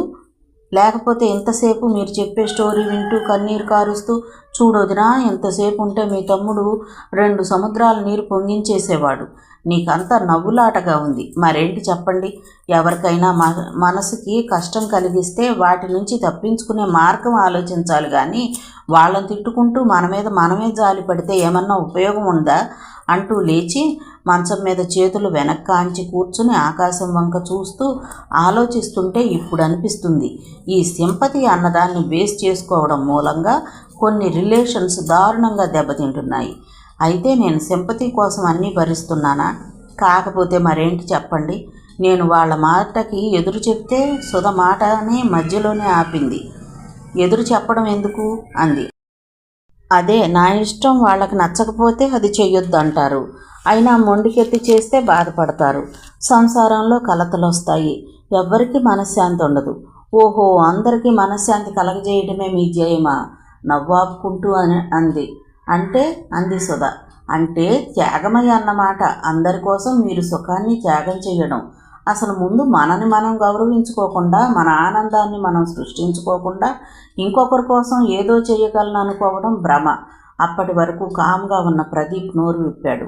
నువ్వు నీకు ఇంట్రెస్ట్ ఉన్న పనిలో ఎంగేజ్ అవ్వటం అన్నిటికన్నా ముఖ్యం. పెయింటింగో లేకపోతే కరుణ్లాగా టీచర్ పోస్టా? నిజమే, మా స్కూల్లో డ్రాయింగ్ టీచర్ పోస్ట్ ఖాళీగా ఉంది. నువ్వు జాయిన్ అవుతానంటే అడుగుతాను. అమ్మో నేనా? ఇంట్లో ఏమంటారో? అదిగో ఆ మాటే వద్దు. ముందు నువ్వేమన్నా అనుకుంటున్నావా లేదా అది చెప్పు. నాకు చెయ్యాలనే ఉంది. అయితే ఇంకేం? అన్నయ్యకి చెప్పు. ఇంకొన్నాళ్ళు ఇలాగే ఉంటే ఏమైపోతానో అని చెప్పు.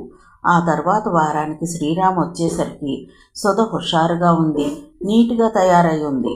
చాలా రోజులకి అందంగా ఆనందంగా ఉన్నావు, మెచ్చుకోలుగా అన్నాడు శ్రీరామ్. ఆ రోజు మెల్లగా సూటిగా తన మనసులోని మాట చెప్పింది. ఆమె ఊహించినట్లు ఎగిరిపడలేదు, ఆలోచిస్తున్నట్లుగా ఉండిపోయాడు. కొన్ని రోజుల నుంచి నేను ఇదే ఆలోచిస్తున్నాను. ఇంట్లో ఎలాగో ఒప్పిస్తాను, నువ్వు జాయిన్ అవ్వు అన్నాడు. సుధ ఇక్కడ ఉండగా ఇంట్లో చెప్పి ఒప్పించాడు. అతను ఏం చెప్పుంటాడో అడగలేదు, ఊహించలేదు. ఇంకో కాలక్షేపం దొరుకుతుంది కదా అని సంతోషించింది. అప్పటికి ఆమె దృష్టిలో ఉద్యోగం ఓ కాలక్షేపం మాత్రమే. ఓ రోజు కరుణ సుధను వెంటబెట్టుకుని తీసుకువెళ్ళింది. ప్రిన్సిపాల్ ఆమె సర్టిఫికేట్స్ చూసి తృప్తి చెందాడు. వారంలోపు జాయిన్ అవ్వమని చెప్పాడు. జీతం 5,000 ఇంక్రిమెంట్స్ ఉంటాయని చెప్పాడు. ఇంటికి వచ్చాక ఆనందంగా శ్రీరామ్కి చెప్పింది. పర్వాలేదు, బొమ్మలేయడం నేర్పించడానికి కూడా విలువ ఉందన్నమాట అన్నాడు.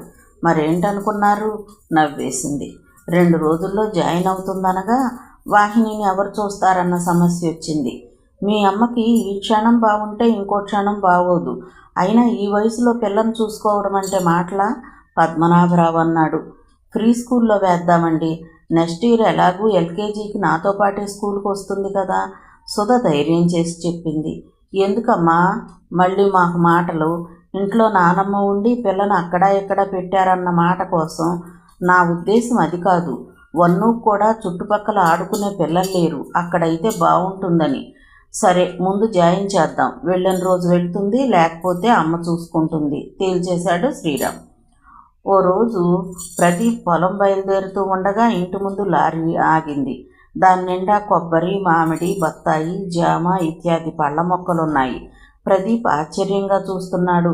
కరుణ అతన్ని దాటుకుంటూ వెళ్ళి లారీ డ్రైవర్తోనూ అతని పక్కనున్న మనిషితోనూ మాట్లాడింది. తర్వాత ప్రదీప్ దగ్గరకు వచ్చి, నా పెద్ద లక్ష్యం ప్రారంభమైంది, సహకరిస్తారా అంది. ఏంటది? ఆశ్చర్యం నుంచి తేరుకోకుండానే అన్నాడు. పర్యావరణ పరిరక్షణ, పచ్చదనం. మై గాడ్, లిమిట్ ఏమిటి? లిమిట్ లేదు. నా జీవితాంతం నా చుట్టుపక్కల ప్రాంతాలని పచ్చదనంతో నింపేస్తాను. ఒక్కో మొక్క మహావృక్షమై పైనుంచి పడే వర్షపు దారలకు పులకిస్తుంటే అందులో నా జీవిత పరమార్థాన్ని వెతుక్కుంటాను. ఆమె ఉద్దేశం అర్థమైనట్లు ఆత్మీయంగా స్పృశించాడు. ఆమె వ్యక్తిత్వం మరింతగా ఉన్నతమైనట్లుగా గోచరించింది. 2 నెలలు గడిచాయి. డైరీ ఫామ్ని బాగా విస్తరించారు. ఊళ్ళో 4వ వంతు మందికి అక్కడే ఉపాధి దొరికింది. ఇప్పుడు ఆ కుటుంబం అంటే ఊరందరికీ ప్రాణం. డైరీ ఫామ్లో లాభాలు ఊరి కోసమే ఖర్చు పెట్టేది కరుణ. ఊరిని దత్తత తీసుకున్నట్లు చేస్తున్నావే అని ఆమె ఫ్రెండ్స్ ఫోన్లో అభినందించేవారు. కానీ అరుంధతిలో మాత్రం అసంతృప్తి వదల్లేదు. ఇంట గెలిచి రచ్చ గెలవమన్నారు పెద్దలు.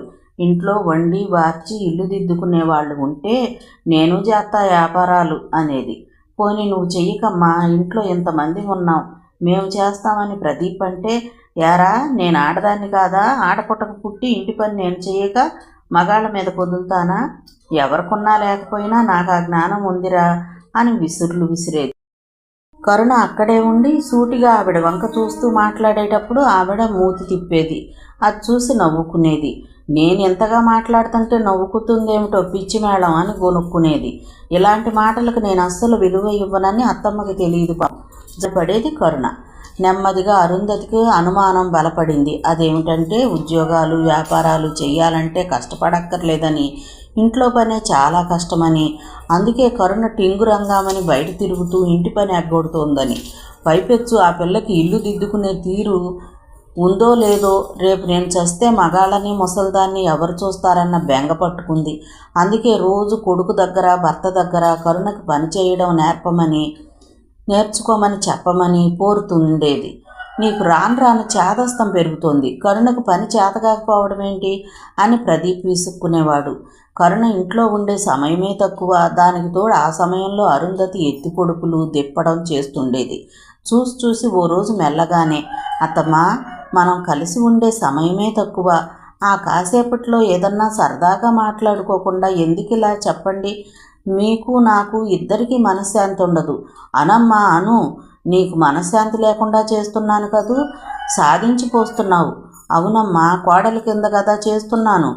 పడక తప్పుతుందా? పెద్ద గొంతుతో గయ్యమంది. కరుణకు ఆ రోజు చిరాగ్గా ఉంది. డైరీ ఫామ్లో గేదె ఒకటి చనిపోయింది. మిగతా వాటికి చెకప్ చేయించి విసుగ్గా ఇంటికి వచ్చింది. రాగానే సణుగుడు. మౌనంగా మేడ మీదకి వెళ్ళి కూర్చుంది. రాత్రి 9ంటికి ప్రదీప్ వచ్చాడు. అబ్బా, ఎన్నాళ్ళకి రొమాంటిక్గా నా కోసం డాబా మీద వెన్నెల్లో ఎదురు చూస్తున్నావు. దగ్గరగా వెళ్ళి మొహాన్ని 2 చేతులతోనూ దగ్గరగా తీసుకుని ముద్దు పెట్టుకుంటూ ఆమె చిన్నబోయి ఉండటం గమనించి, ఏమైంది కరుణ అన్నాడు. నేను మన పెళ్ళైన ఇంతకాలంలో అత్తమ్మ గురించి మీకేమైనా పితిరీలు చెప్పానా? లేదే, ఏమైంది? ఎవరేమన్నారు? కానీ ఈరోజు చెప్పాల్సి వస్తోంది. నా ఫీలింగ్స్ షేర్ చేసుకోవాలని ఉంది. కరుణ అంత దిగులుగా ఉండడం ఈ మధ్యకాలంలో చూడలేదు. చెప్పు కరుణ, ఎందుకు ఫీల్ అవుతున్నావో? కరుణ అరుంధతి ప్రవర్తన చెప్పి, నువ్వేదో ఆవిడని అడగాలనో తిట్టాలనో కాదు, అలా రాయబారం నడిపించడం కూడా నాకు నచ్చదు. ఫీలింగ్స్ షేర్ చేసుకుంటే రిలాక్సింగ్గా ఉంటుందని మౌనంగా ఉన్నాడు. తర్వాత వెల్లకిలా పడుకుని ఆకాశం వంక చూస్తూ తనలో తానే అనుకుంటున్నట్లుగా మాట్లాడసాగాడు.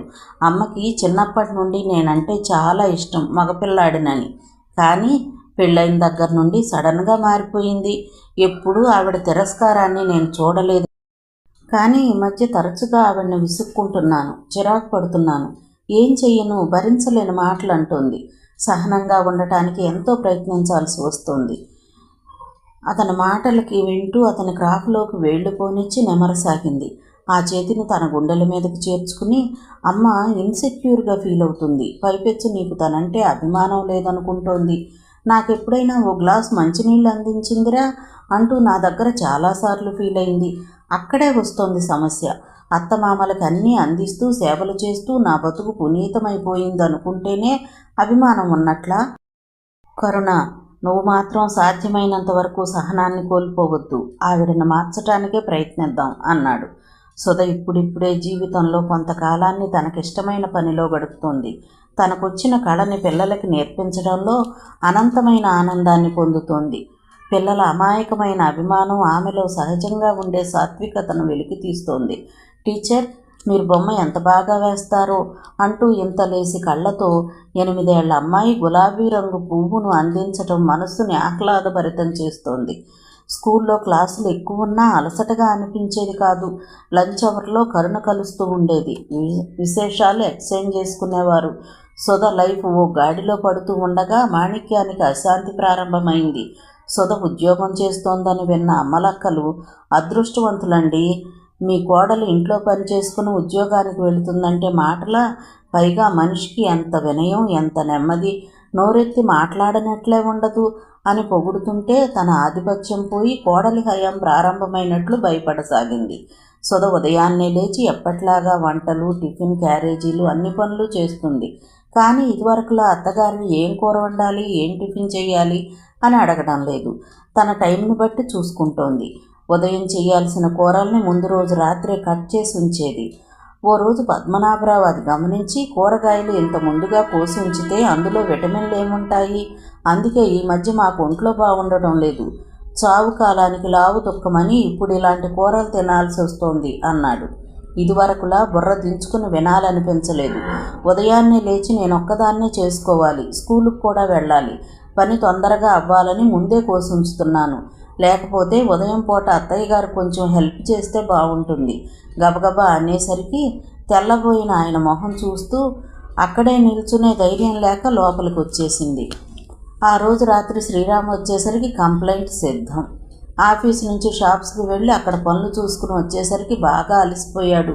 తల్లిదండ్రులు చెప్పిన మాట వినగానే సుధ మీద చెప్పరానంత కోపం వచ్చింది. కష్టపడి తల్లిదండ్రులను ఒప్పించి ఉద్యోగానికి పంపిస్తున్నాడు. అలాంటిది ఎంత అణుకువగా ఉండి వాళ్ళని మెప్పు పొందాలి? నేనే ఉద్యోగం చేస్తున్నానని వెర్రబీగితే ఎలా?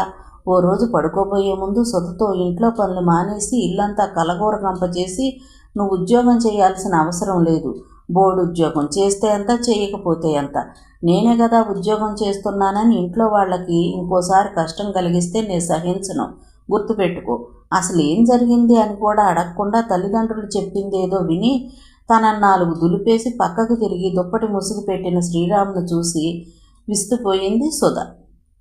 అంతకు మించి బోర్డు ఉద్యోగం అన్నమాట బాధిస్తోంది. జీతం ఎంతని కాదు, తనకెంత సంతృప్తిని ఆనందాన్ని ఇస్తున్న ఆ ఉద్యోగం ఆయనకి ఎలా బోర్డు ఉద్యోగం అయిందన్నదే అర్థం కావడం లేదు.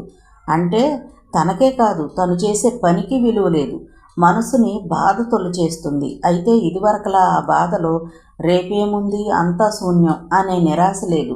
రేపు, ఎల్లుండి, ఆ తర్వాత కూడా రోజులో కొంతసేపు ఆనందంగా ఉంటాను అన్న ఆశ కూడా ఉంది. అందుకే కాసేపు బాధపడినా రోజంతా కష్టపడటం వల్ల నిద్ర ముంచుకొచ్చింది. మర్నాడు మామూలుగా లేచి పనులు చేసుకుని స్కూలుకు వెళ్లడంతో శ్రీరాము ఊపిరి పీల్చుకున్నాడు. మాణిక్యం కసిగా పళ్ళు నూరుకుంది.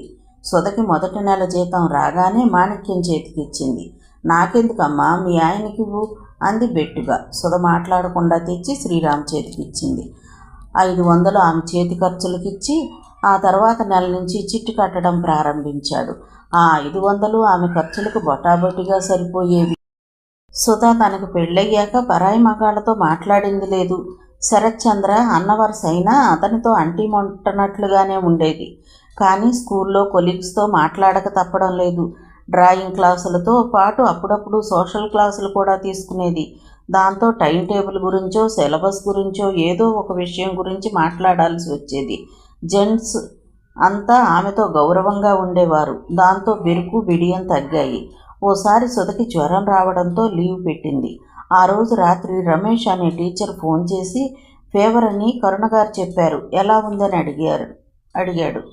తగ్గిందని, రేపు స్కూలుకు వస్తానని చెప్పి థ్యాంక్స్ చెప్పి ఫోన్ పెట్టేసింది. వెంటనే శ్రీరామ్ మొహం ఏదోలా పెట్టుకున్నాడు. అప్పటి వరకు బిజినెస్లో వస్తున్న లాభాలు, తాము కూడబెట్టుకున్న ఆస్తుల గురించి ఆనందంగా మాట్లాడుకుంటున్న ముగ్గురు మాటలాపేశారు.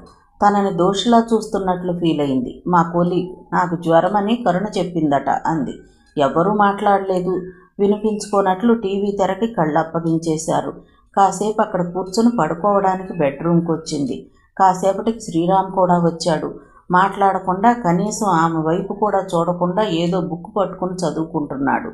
ఆ రకపు శ్రీరామ్ ప్రవర్తన ఆమెకి అనుభవమే. అతనికి నచ్చని పని చేస్తే ఆమెతో 2-3 రోజులు ముభావంగా ప్రవర్తిస్తాడు. ఆమె దేన్నైనా భరించగలదు. కానీ ఇద్దరూ ఒకే గదిలో ఉంటూ ఎడమొహం పెడమొహంగా ఉండటం అస్సలు భరించలేదు. అందుకే అతనికి ఇదొక ఆయుధం. సుధలో అసహనం ప్రారంభమైంది.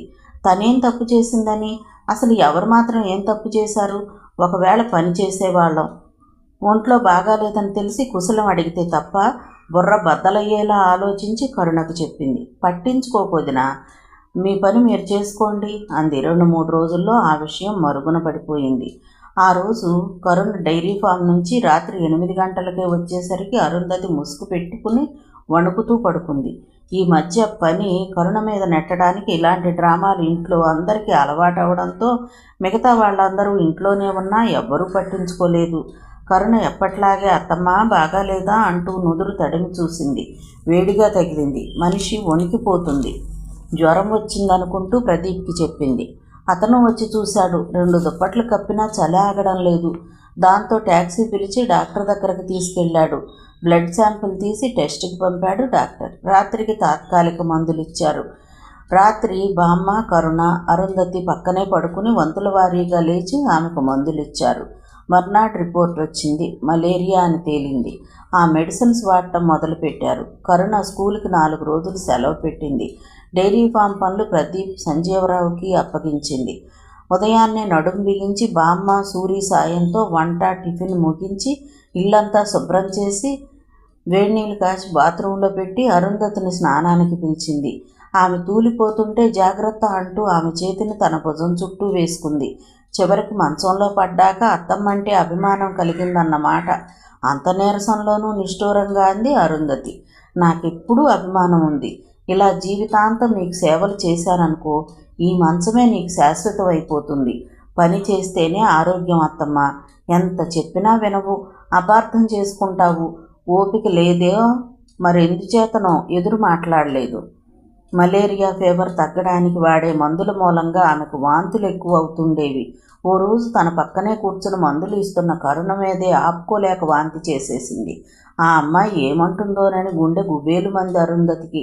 మొహం మీద తుంపర్లు పట్టడంతో మొహం తిప్పుకున్న కరుణను బెరుగ్గా పరిశీలించింది.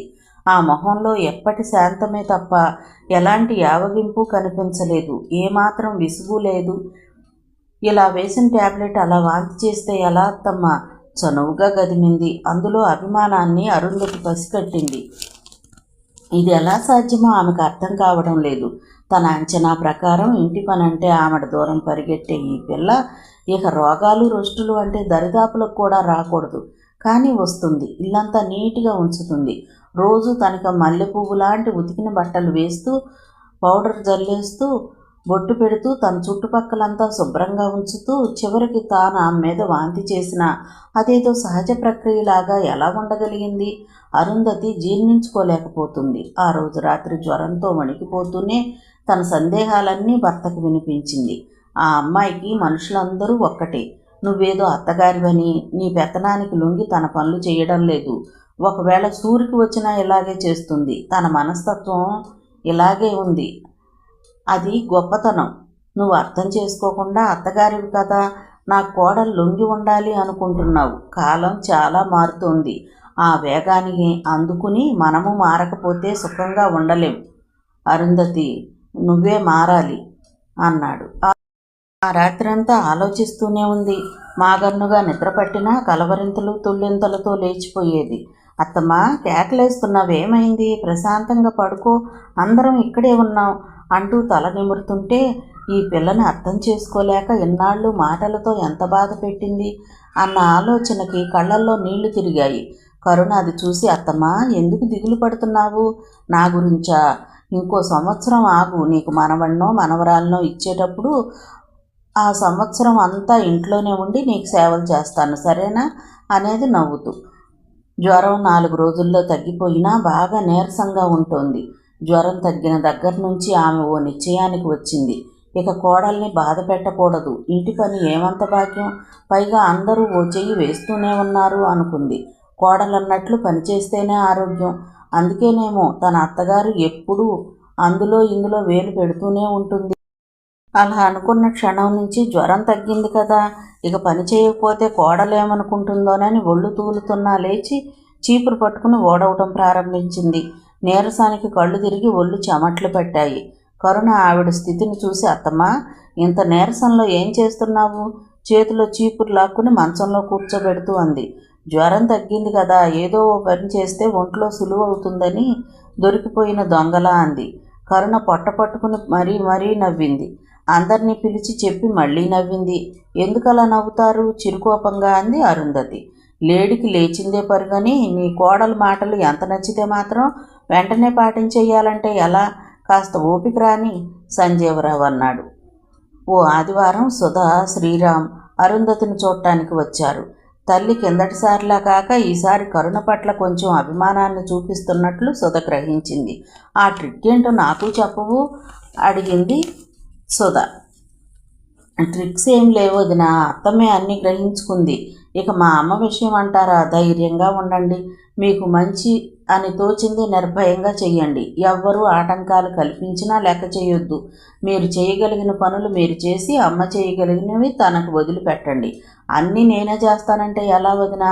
అసలు ఉమ్మడి కుటుంబాల్లో నలుగురు కలిసి ఉండే ఇంట్లో ఆడ మగ తేడా లేకుండా పని విభజన జరగాలి. ఈ మాట సుధకి బాగా నచ్చింది. ఆలోచిస్తూ ఉండిపోయింది. తర్వాత నుంచి కరుణ చెప్పినట్లే ఉదయం టెన్షన్ లేకుండా తాను చేయగలిగినవి చేసి తర్వాత వన్ తీసుకుని తమ స్కూల్లో కొత్తగా ఓపెన్ చేసిన ప్లే స్కూల్లో జాయిన్ చేసింది. తన క్లాసులకు వెళ్ళి తిరిగి వచ్చేటప్పుడు పాపను తీసుకుని ఇంటికి వచ్చేది. తర్వాత పాప పనులు, రాత్రి వంట చేసేది. ఎంతకు మించి చేయడానికి టైం ఉండేది కాదు. టైం కుదుర్చుకోవడానికి కూడా సుధ ప్రయత్నించడం లేదు. ఇక తప్పని సరై మాణిక్యం మిగిలిన పనులు చూసుకుంటోంది. లైఫ్లో ఇలా కొంత సాఫీగా సాగుతుందనగా శ్రీరామ్ ప్రవర్తన సుధను బాధ పెడుతోంది. స్కూల్ నుంచి ఇంటికి అరగంట బస్ ప్రయాణం. 3:30 కల్లా ఇంట్లో ఉండొచ్చు. తప్పితే 4:15 కరెక్ట్గా ఆ టైంకే శ్రీరామ్ ఇంటికి ఫోన్ చేస్తాడు. స్కూల్లో పనుండి కానీ బస్సు దొరక్క కానీ 10 నిమిషాలు ఆలస్యంగా వస్తే ఎందుకు లేట్ అయింది, మీకు 3కే వదిలేస్తారు కదా, చాలా బస్సులు ఉన్నాయిగా అంటూ అనుమానంగా చూస్తూ ఆరాలు అడుగుతాడు. ఏ రోజన్నా స్కూల్ మీటింగ్ ఉండి ఆలస్యంగా వస్తానని చెబితే మొన్నేగా మీటింగ్ అయింది, మళ్ళీ ఏంటి అంటాడు. నాకేం తెలుసు, వాళ్ళు మీటింగ్ అని చెబితే మేమేమి అటెండ్ అవుతాం, మొన్నేగా అయింది అని మేము అడగలేం కదా అని ఆపుకోలేక సమాధానం చెబితే ఏం నోరు లేస్తోంది, బోర్డు ఉద్యోగాన్ని చూసుకున్నా అంటూ ఉంటాడు. తిరస్కారంగా చూసి నోరు మూసుకోవడం తప్ప ఏం చెయ్యలేకపోతుంది. ఉన్నట్లుండి రమేష్ నీకు ఫోన్ చేశాడు రాత్రి నువ్వు పడుకున్నప్పుడు అని ఆమె మొహాన్ని తెగ పరిశీలిస్తాడు. రమేషా? అతనెందుకు చేస్తాడు అంతరాత్రి పూట? ఉండండి, రేపు 4 దులుపుతాను కోపంగా అనేసరికి వట్టిదే, నిన్ను టెస్ట్ చేయడానికి అంటున్నాను అని నవ్వేస్తాడు. ఆమెకు అర్థమైంది. ఇప్పుడు శ్రీరామ్కి తనంటే అనుమానం. ఇదే నా భార్యాభర్తల అనుబంధం. ఎన్ని కలలు కన్నారు ఇద్దరూ కలిసి. చివరికి ఈ అపార్థాల కోసమా? బాధపడి చివరికి అతనితో ప్రశాంతంగా మాట్లాడాలనుకుని ఓ రోజు అతన్ని కూర్చోబెట్టి నేను పరాయి మగాళ్లతో తిరుగుతానేమోనని మీకు అనుమానం కదూ అంది. ఆ అటాక్కి బెత్తరపోయాడు. అదేం లేదు, నీళ్లు నమిలాడు. నిజం చెప్పండి తలదించుకున్నాడు. ఎందుకో ఎంత వద్దనుకున్నా ఇవే ఊహలు. నువ్వు అలాంటి దానివి కాదని తెలుసు, కానీ కంట్రోల్ చేసుకోలేకపోతున్నాను. నేనేం చెయ్యాలి? నిస్సహాయంగా అంది.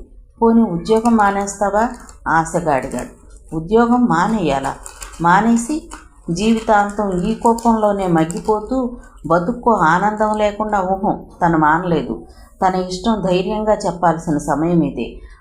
ఇతను ఎంత ఆశగా చూడని, బలవంతం చెయ్యని, శాసించని తను మానదు. అంతే. ఈ ఉద్యోగం నాకు సంతృప్తినిస్తుంది, ఎందుకు మానడం? శాంతంగానే అంది. ఇవ్వడం లేదని కానీ మానాల్సిన పరిస్థితులు వచ్చాయి. కాలనీలో అందరూ మీకేం తక్కువే కోడల్ని ఉద్యోగం చేయిస్తున్నారు అని అమ్మని అడుగుతున్నారట. డబ్బు కోసమే ఉద్యోగం చేయాలా? మన సంతృప్తి కోసం చేయకూడదా? ఇంట్లో పని నీకు సంతృప్తినివ్వదు, కానీ బయట ఊరేగడం ఇష్టం కదూ వెటకారంగా అన్నాడు. ఎవరికి ఏది ఆనందాన్ని ఇస్తుందో ఎవరు చెప్పగలరు? ఇంటి పని అంత సంతృప్తిని కలిగించేదే అయితే అత్తయ్య గారి పని మానేసి పూజల్లోనూ, టీవీ చూడడంలోనూ, వాళ్లతో వీళ్లతో కబుర్లు చెప్పడంలోనూ టైం స్పెండ్ చేస్తారెందుకు? నోరు మూసుకో, అడ్డు అదుపు లేకుండా మాట్లాడుతున్నావు. మా అమ్మని అనేంత దానివయ్యావా? తను 25 ఏళ్ల పైన మాకు చేసిన సేవ ఏంటో నీకు తెలుసా? నిన్నగాక మొన్నొచ్చి పేలుతున్నావు. నీ ఇష్టం వచ్చినట్లు చావు. ఇంకోసారి కల్పించుకుంటే అడుగు. కూర్చున్న కుర్చీని తన్నేసి వెళ్ళిపోయాడు. ఉద్యోగం మానేయమని తను చెప్పకుండానే మనసు గ్రహించి మానేయాల్సింది పోయి తను మానమన్నా మానకపోవటం అతనికి అవమానం అనిపించింది. ఆ తర్వాత వారం రోజులకు సుధ బస్టాప్లో నిల్చుంది.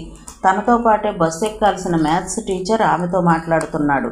మేనేజ్మెంట్ గురించి, జీతాల గురించి. కాసేపటి యథాలాపంగా తల పక్కకి తిప్పి చూసిన సుధ నిశ్చేష్టురాలైంది.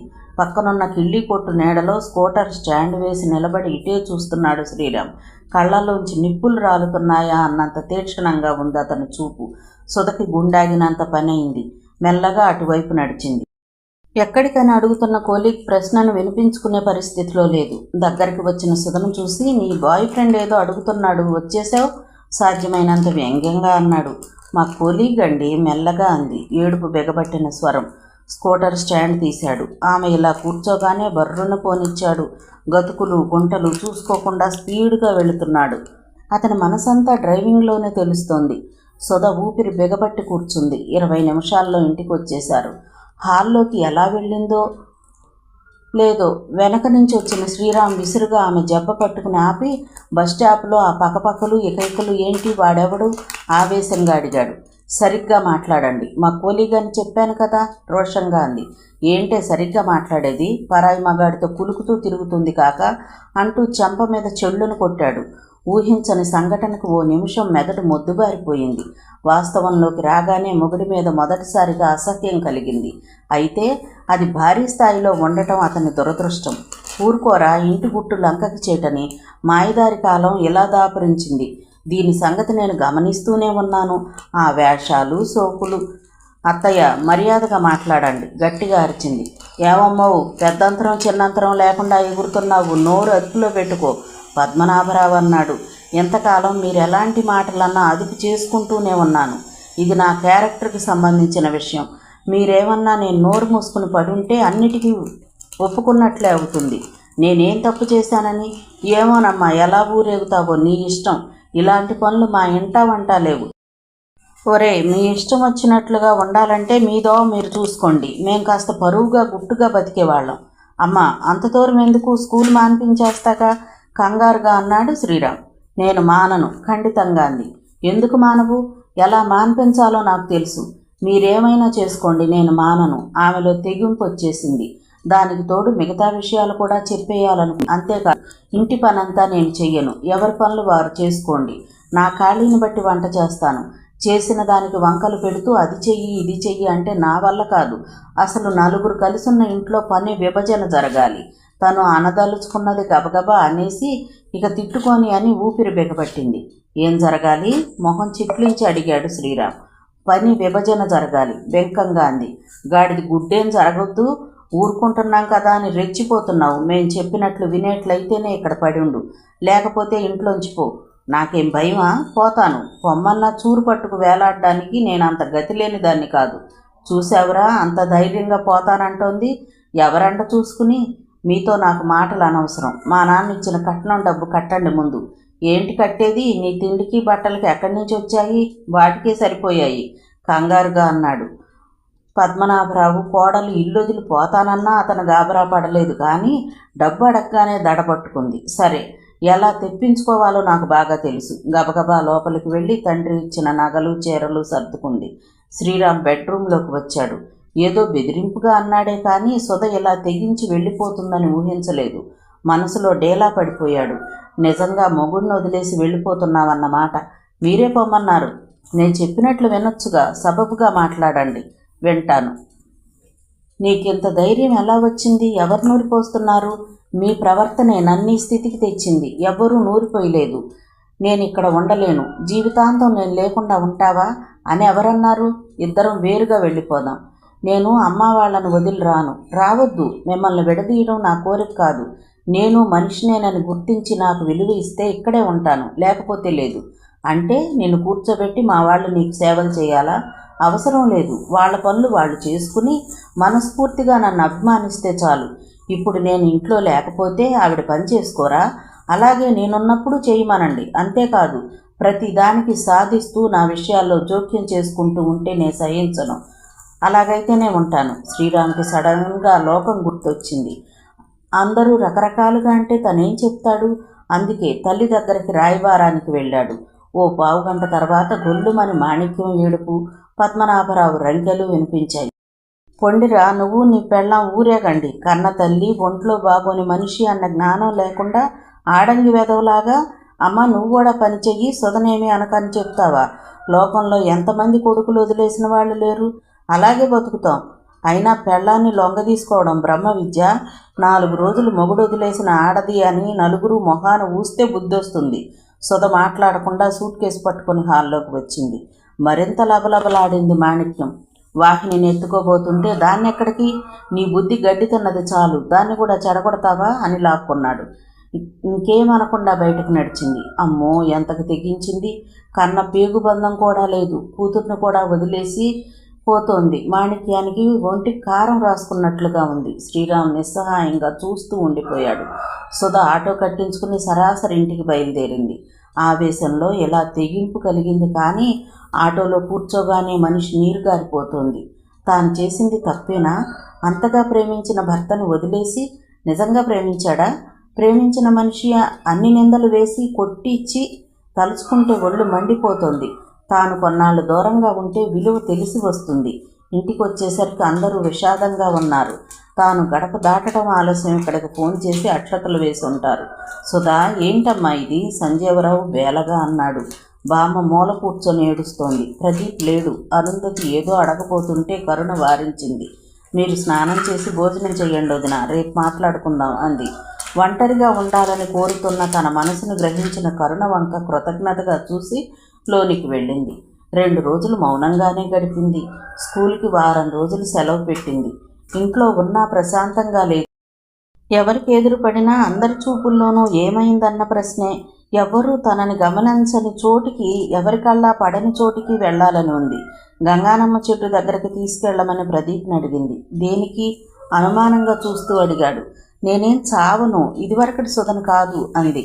మాట్లాడకుండా దింపొచ్చాడు. చెట్టు మొదట్లో కూర్చుంది. ఎప్పటిలాగే పంట కాలువ మెల్లగా పారుతోంది. దాని మీద నుంచి వచ్చే గాలి చల్లగా ఉంది. చుట్టూ పరిశీలించి చూసింది. పిల్లలు ఊగి ఊగి కొన్ని ఓడల్ని తెంపి పడేశారు. కొన్ని కొమ్మలు కూడా విరిగిపోయాయి. అక్కడక్కడ మోడులు కనిపిస్తున్నాయి. ఆమెకి ఏదో తోచినట్లయింది. ఎంతైన చెట్టు అలగలేదు. ఎందుకీ జీవితమని విరక్తి చెందనూ లేదు. చల్లని నీడని మంచి గాలిని అందరికీ ఇస్తూనే ఉంది. మరి తను మనిషి, పైగా ఆలోచించే శక్తి ఉంది. ఎందుకు నిస్పృహ చెందాలి? ఆలోచించలేని చెట్టే నలుగురికి నీడనిస్తూ ఎంత ఉపయోగపడుతోంది కదా. మరి తన మూలంగా ఎవరికి ఉపయోగం? ఎంతకాలం అర్థం పర్థం లేని పనులతో ఎంత సమయాన్ని వృధా చేసింది. ఇక నుంచైనా తన జీవితాన్ని తాను దిద్దుకుని ఇతరుల కోసం ఆలోచించగలిగితే గంగానమ్మ చెట్టులా తన జీవితాన్ని విస్తరింపజేసుకుని నలుగురికి ఆశ్రయం కల్పించలేదా? ఆమెలో చైతన్యవంతమైన ఆలోచనలు మొలకెత్తుతున్నాయి. ఇదివరకు కరుణ చేసే పనులు వృధా పనులుగా అనిపించేవి. ఇప్పుడు ఆలోచిస్తుంటే అందులో ఏదో ఉపయోగం ఉంది అనిపిస్తోంది. ఎంతకాలం తాను కాలక్షేపం కోసమే రకరకాల మార్గాలు అన్వేషించి దెబ్బతింది. అందరికీ ఆమోదయోగ్యమైన పనుల కోసం వెతికింది. కానీ ఇప్పుడు అలా కాదు. ముందు తన కోసం తాను జీవించాలి. తనని తాను గౌరవించుకోవాలి. అన్నిటినీ మించి ముందు తనెక్కడ ఉండాలి? మళ్ళీ వాళ్లతో కలిసి ఉండలేదా? అక్కడ ఉంటూనే వాళ్ళు తనని సంపూర్తిగా అభిమానించేటట్లు చేసుకోలేదా? అమ్మ ఇప్పుడు కరుణతో ఎంత బాగా ఉంటోంది. అత్తగారు కూడా అలా మారుతుందేమో. ఇంటికి వచ్చాక ఆవిడకు ఫోన్ చేసి నచ్చ చెప్పబోయింది. ఫోన్లోనే గయ్యమందామె, నా కొడుక్కి పెళ్ళాం దొరక్కపోదు, తెగించి గుమ్మం దాటిన రోజే నా కోడలు చచ్చింది అని ఫోన్ పెట్టేసింది. మనసును చుట్టేయబోతున్న డిప్రెషన్ని కంట్రోల్ చేసుకుంది. ఇక్కడ ఉండి అందరికీ ప్రశ్నార్థకంగా మారకూడదు. వెంటనే తన భవిష్యత్ ప్రణాళిక నిశ్చయించుకుంది. నిర్ణయం తీసుకునే ముందు ప్రదీప్ కరుణ సలహా తీసుకుంది. మీ ధైర్యాన్ని బట్టే అంత, కరుణ ఒక్క మాటలో చెప్పింది. ఆ రోజు శరత్ చంద్ర కాల్ బుక్ చేసి మాట్లాడింది. ఎప్పుడు ఫోన్ చేయని వారు చేశారంటే సంతోషమే, ఆనందంగా అన్నాడు అతను. తప్పని పరిస్థితుల్లో చేస్తున్నానంటూ ప్రస్తుతం తనే స్థితిలో ఉందో చెప్పి అతని కట్నంగా ఇచ్చిన సొమ్ములో 6 లక్షలు తన పుట్టింటి వాళ్ళు ఇచ్చినవేనని, ఇక ఏం చెయ్యాలో మీ ఇష్టమని చెప్పి ఫోన్ పెట్టేసింది. 3వ రోజే అతని ఫ్రెండ్ అడ్రస్ వెతుక్కుని వచ్చాడు. శరత్ ఫోన్ చేశాడని, డబ్బు అందజేయమన్నాడని చెప్పాడు. కరుణ తీసుకుంది. ఇంకో 1.5 లక్షలు ఎక్కువ ఉంది. ఆ విషయమే అడిగితే వడ్డీ అని చెప్పమన్నాడు అని నవ్వాడు అతను. నీకు 5వ తనం కన్నా డబ్బు ముఖ్యమా? ఎవరూ చెప్పేవాళ్ళు లేక ఇలా తయారయ్యావు. అరుంధతి కోప్పడింది. ఆ డబ్బు బ్యాంకులో వేసి పాస్బుక్ జాగ్రత్త చేయమని కరుణకిస్తూ, డబ్బును చూసి ఆనందమైతే కలగలేదు, కానీ అదో రకమైన భరోసా కలుగుతుంది. ఇది తప్పేమో కానీ నిజం. మా అత్తవారింట్లో ఇదివరకు నా చుట్టూ నావా అనుకునేవాళ్ళు, సంపాదనాపరులు, నాకు జీవితం పట్ల భరోసాని కలిగించలేని ఈ డబ్బు కలిగించింది. వద్దొదినా, ఈ ఆలోచన మంచిది కాదు. ఇది తాత్కాలికమే కావాలి. అందరినీ నమ్ము, అందరి కోసం సాయం చెయ్యి, కానీ ఎవ్వరి నుంచి మోసపోవద్దు, ఎవ్వరి మీద ఆధారపడవద్దు. సుఖపడటం నేర్చుకోండి. ఈ సుఖం కేవలం జల్సాలు, సినిమాలు, షికార్లలోనే రాదు. మంచి లక్ష్యాన్ని సాధించడంలో ఆనందం ఉంటుంది, సుఖం ఉంటుంది. ప్రయత్నించండి. సాలోచనగా తలూపింది సుధ. ఆ తర్వాత స్కూలుకి దగ్గరగా ఒక ఇల్లు అద్దెకు తీసుకుంది. ఆర్భాటాలు లేకుండా సింపుల్గా సామాను కొనుక్కుంది. ఆ ఇంట్లో మారే రోజు అరుంధతి ఏడ్చి గొడవ చేసింది. వియ్యపురాలి కాళ్ళు గడ్డం పట్టుకుని ఇంటికి పంపుతానని బతిమాలింది. సుధ ఒప్పుకోలేదు. సుధతో పాటు బామ్మ నడుం బిగించి కదిలింది. ఏమోనల్లా, పిల్ల తప్పు చేసిందో ఒప్పు చేసిందో ఒక్కదాన్ని వదలబుద్ధి కావడం లేదు. ఓ నెల ఉండొస్తాను బయలుదేరింది. సుధ స్కూలుకి వెళ్లడం ప్రారంభించింది. 1 నెల రోజులు గడిచాయి. ఓ రోజు ఉదయం 7 గంటలకి సన్నగా పడుతున్న వర్షానికి కిటికీలోంచి చూస్తూ బొమ్మ గీస్తోంది సుధ. తలుపు తట్టిన శబ్దం వినపడింది. పాలతనేమోనని తలుపు తీసింది. ఎదురుగా శ్రీరామ్ భుజం మీద వాహినితో లోపలికి రమ్మని పిలిచి గబగబా టవలందించి వాహినిని చూడగానే కళ్ళంట నీళ్లు తిరిగాయి. బొద్దుగా రబ్బరు బొమ్మలా ఉండే పిల్ల, పుల్లల్లాంటి కాళ్ళు చేతులతో మొహమంతా పీక్కుపోయి గుండెలకు హత్తుకుంది. తల్లిని గుర్తుపెట్టినట్టు అమ్మా అంటూ బల్లిలా ఖర్చుకుపోయింది. అపరాధిలా తలదించుకున్నాడు శ్రీరామ్. ఏమైంది వన్నుకి? ఒకంత పదునుగా ఉందామె స్వరం. 10 రోజుల నుంచి తిండి తినడం లేదు. మధ్య మధ్య జ్వరం వస్తోంది. బెంగేమో నిట్టూర్చింది సుధ. పెద్దవాళ్ల పంతాల మధ్య నలిగిపోయేది పిల్లలే. బామ్మ వచ్చి వాహినిని ఎత్తుకుని లోపలికి తీసుకువెళ్ళింది. అతను ఇంటిని పరిశీలించడం చూసి, నా బాయ్ ఫ్రెండ్స్ ఎవరూ లేరు, నేను బామ్మ ఉంటున్నాం మామూలుగానే చెప్పింది. అతను చురుగ్గా చూశాడు. నువ్వు శరత్ గారికి ఫోన్ చేసి చెప్పడమేం బాగలేదు. అయినా అతని డబ్బు నువ్వు తీసుకోవడమేంటి? ఆయన అలా చెప్పారా? అలా ఎందుకు చెప్తారు? మీ సరదాకొస్తుంది ఇస్తున్నాననుకున్నాం, కానీ ఇలా ఆడపిల్ల సొమ్ము అనుకుంటే ముట్టుకునేవాడినే కాదు అన్నారట. శబాష్ అయిన మనిషి మెచ్చుకుంది. షాక్ తిన్నట్లుగా చూశాడు. కరుణ అలాగా, మనం ఎలాగా? ఇప్పుడు శరత్కి ఫోన్ చేశావు. వాళ్ళ కాపురంలో ఏం గొడవలు వస్తాయోనని అమ్మ వాళ్ళు భయపడుతున్నారు. ఎవరో ఏదో చేశారని. దానికి పెళ్ళాంతో గొడవ పెట్టుకునే మనిషి కాదతను. ఒకవేళ పెట్టుకున్నా మనం చేయగలిగిందేమీ లేదు. కాసేపు మాట్లాడలేదు అతను. చివరికి ఇలా ఎంతకాలం అన్నాడు. నేనిప్పుడు మానసికంగా చాలా ఆనందంగా ఉన్నాను. ఇక మనం కలిసి ఉండాల్సింది లేనిది నిర్ణయించుకోవాల్సింది మీరే. మీరెక్కడికి వస్తానన్నా, నన్ను అక్కడికి రమ్మన్నా నేను సిద్ధమే. కానీ అందరికీ సేవలు చేస్తూ లొంగి పడుండే సుధ ఇక మీకు కనిపించదు. స్వతహాగా నేను సర్దుకుపోయే మనిషినే. అందరం కలిసి ఆనందంగా జీవించటము నాకు ఇష్టమే. కాబట్టి ముందు ఇంట్లో అందరికీ ఆ సర్దుబాటు ధోరణి అలవాటు చేయండి. అసలు సహజీవనంలో మనుషులు ఎంత అవగాహనతో మెలగాలో మీతో సహా అందరూ నేర్చుకోండి. అప్పుడు తప్పక మనందరం కలిసి ఉందాం. ఆ రోజు కోసమే నేను ఎదురు చూస్తూ ఉన్నాను అంది. శ్రీరామ్ మౌనంగా ఆమెనే చూస్తూ కూర్చున్నాడు. వాహినిని తీసుకొచ్చి ఇచ్చి తాను మాట్లాడే విషయాల్ని తీసి పారేయకుండా శ్రద్ధగా వింటున్న అతన్ని చూసి సుధకి కొంచెం ఆనందం కలిగింది. కాసేపు అలాగే కూర్చుని వెళ్ళొస్తానని లేచాడు. గుమ్మం వరకు వెళ్ళాక వెనక్కి తిరగకుండా ప్రయత్నిస్తాను అన్నాడు. సుధ పెదవుల మీద చిరునవ్వు. ప్రహరీ గేటు ముందు మళ్ళీ తిరిగి చూశాడు.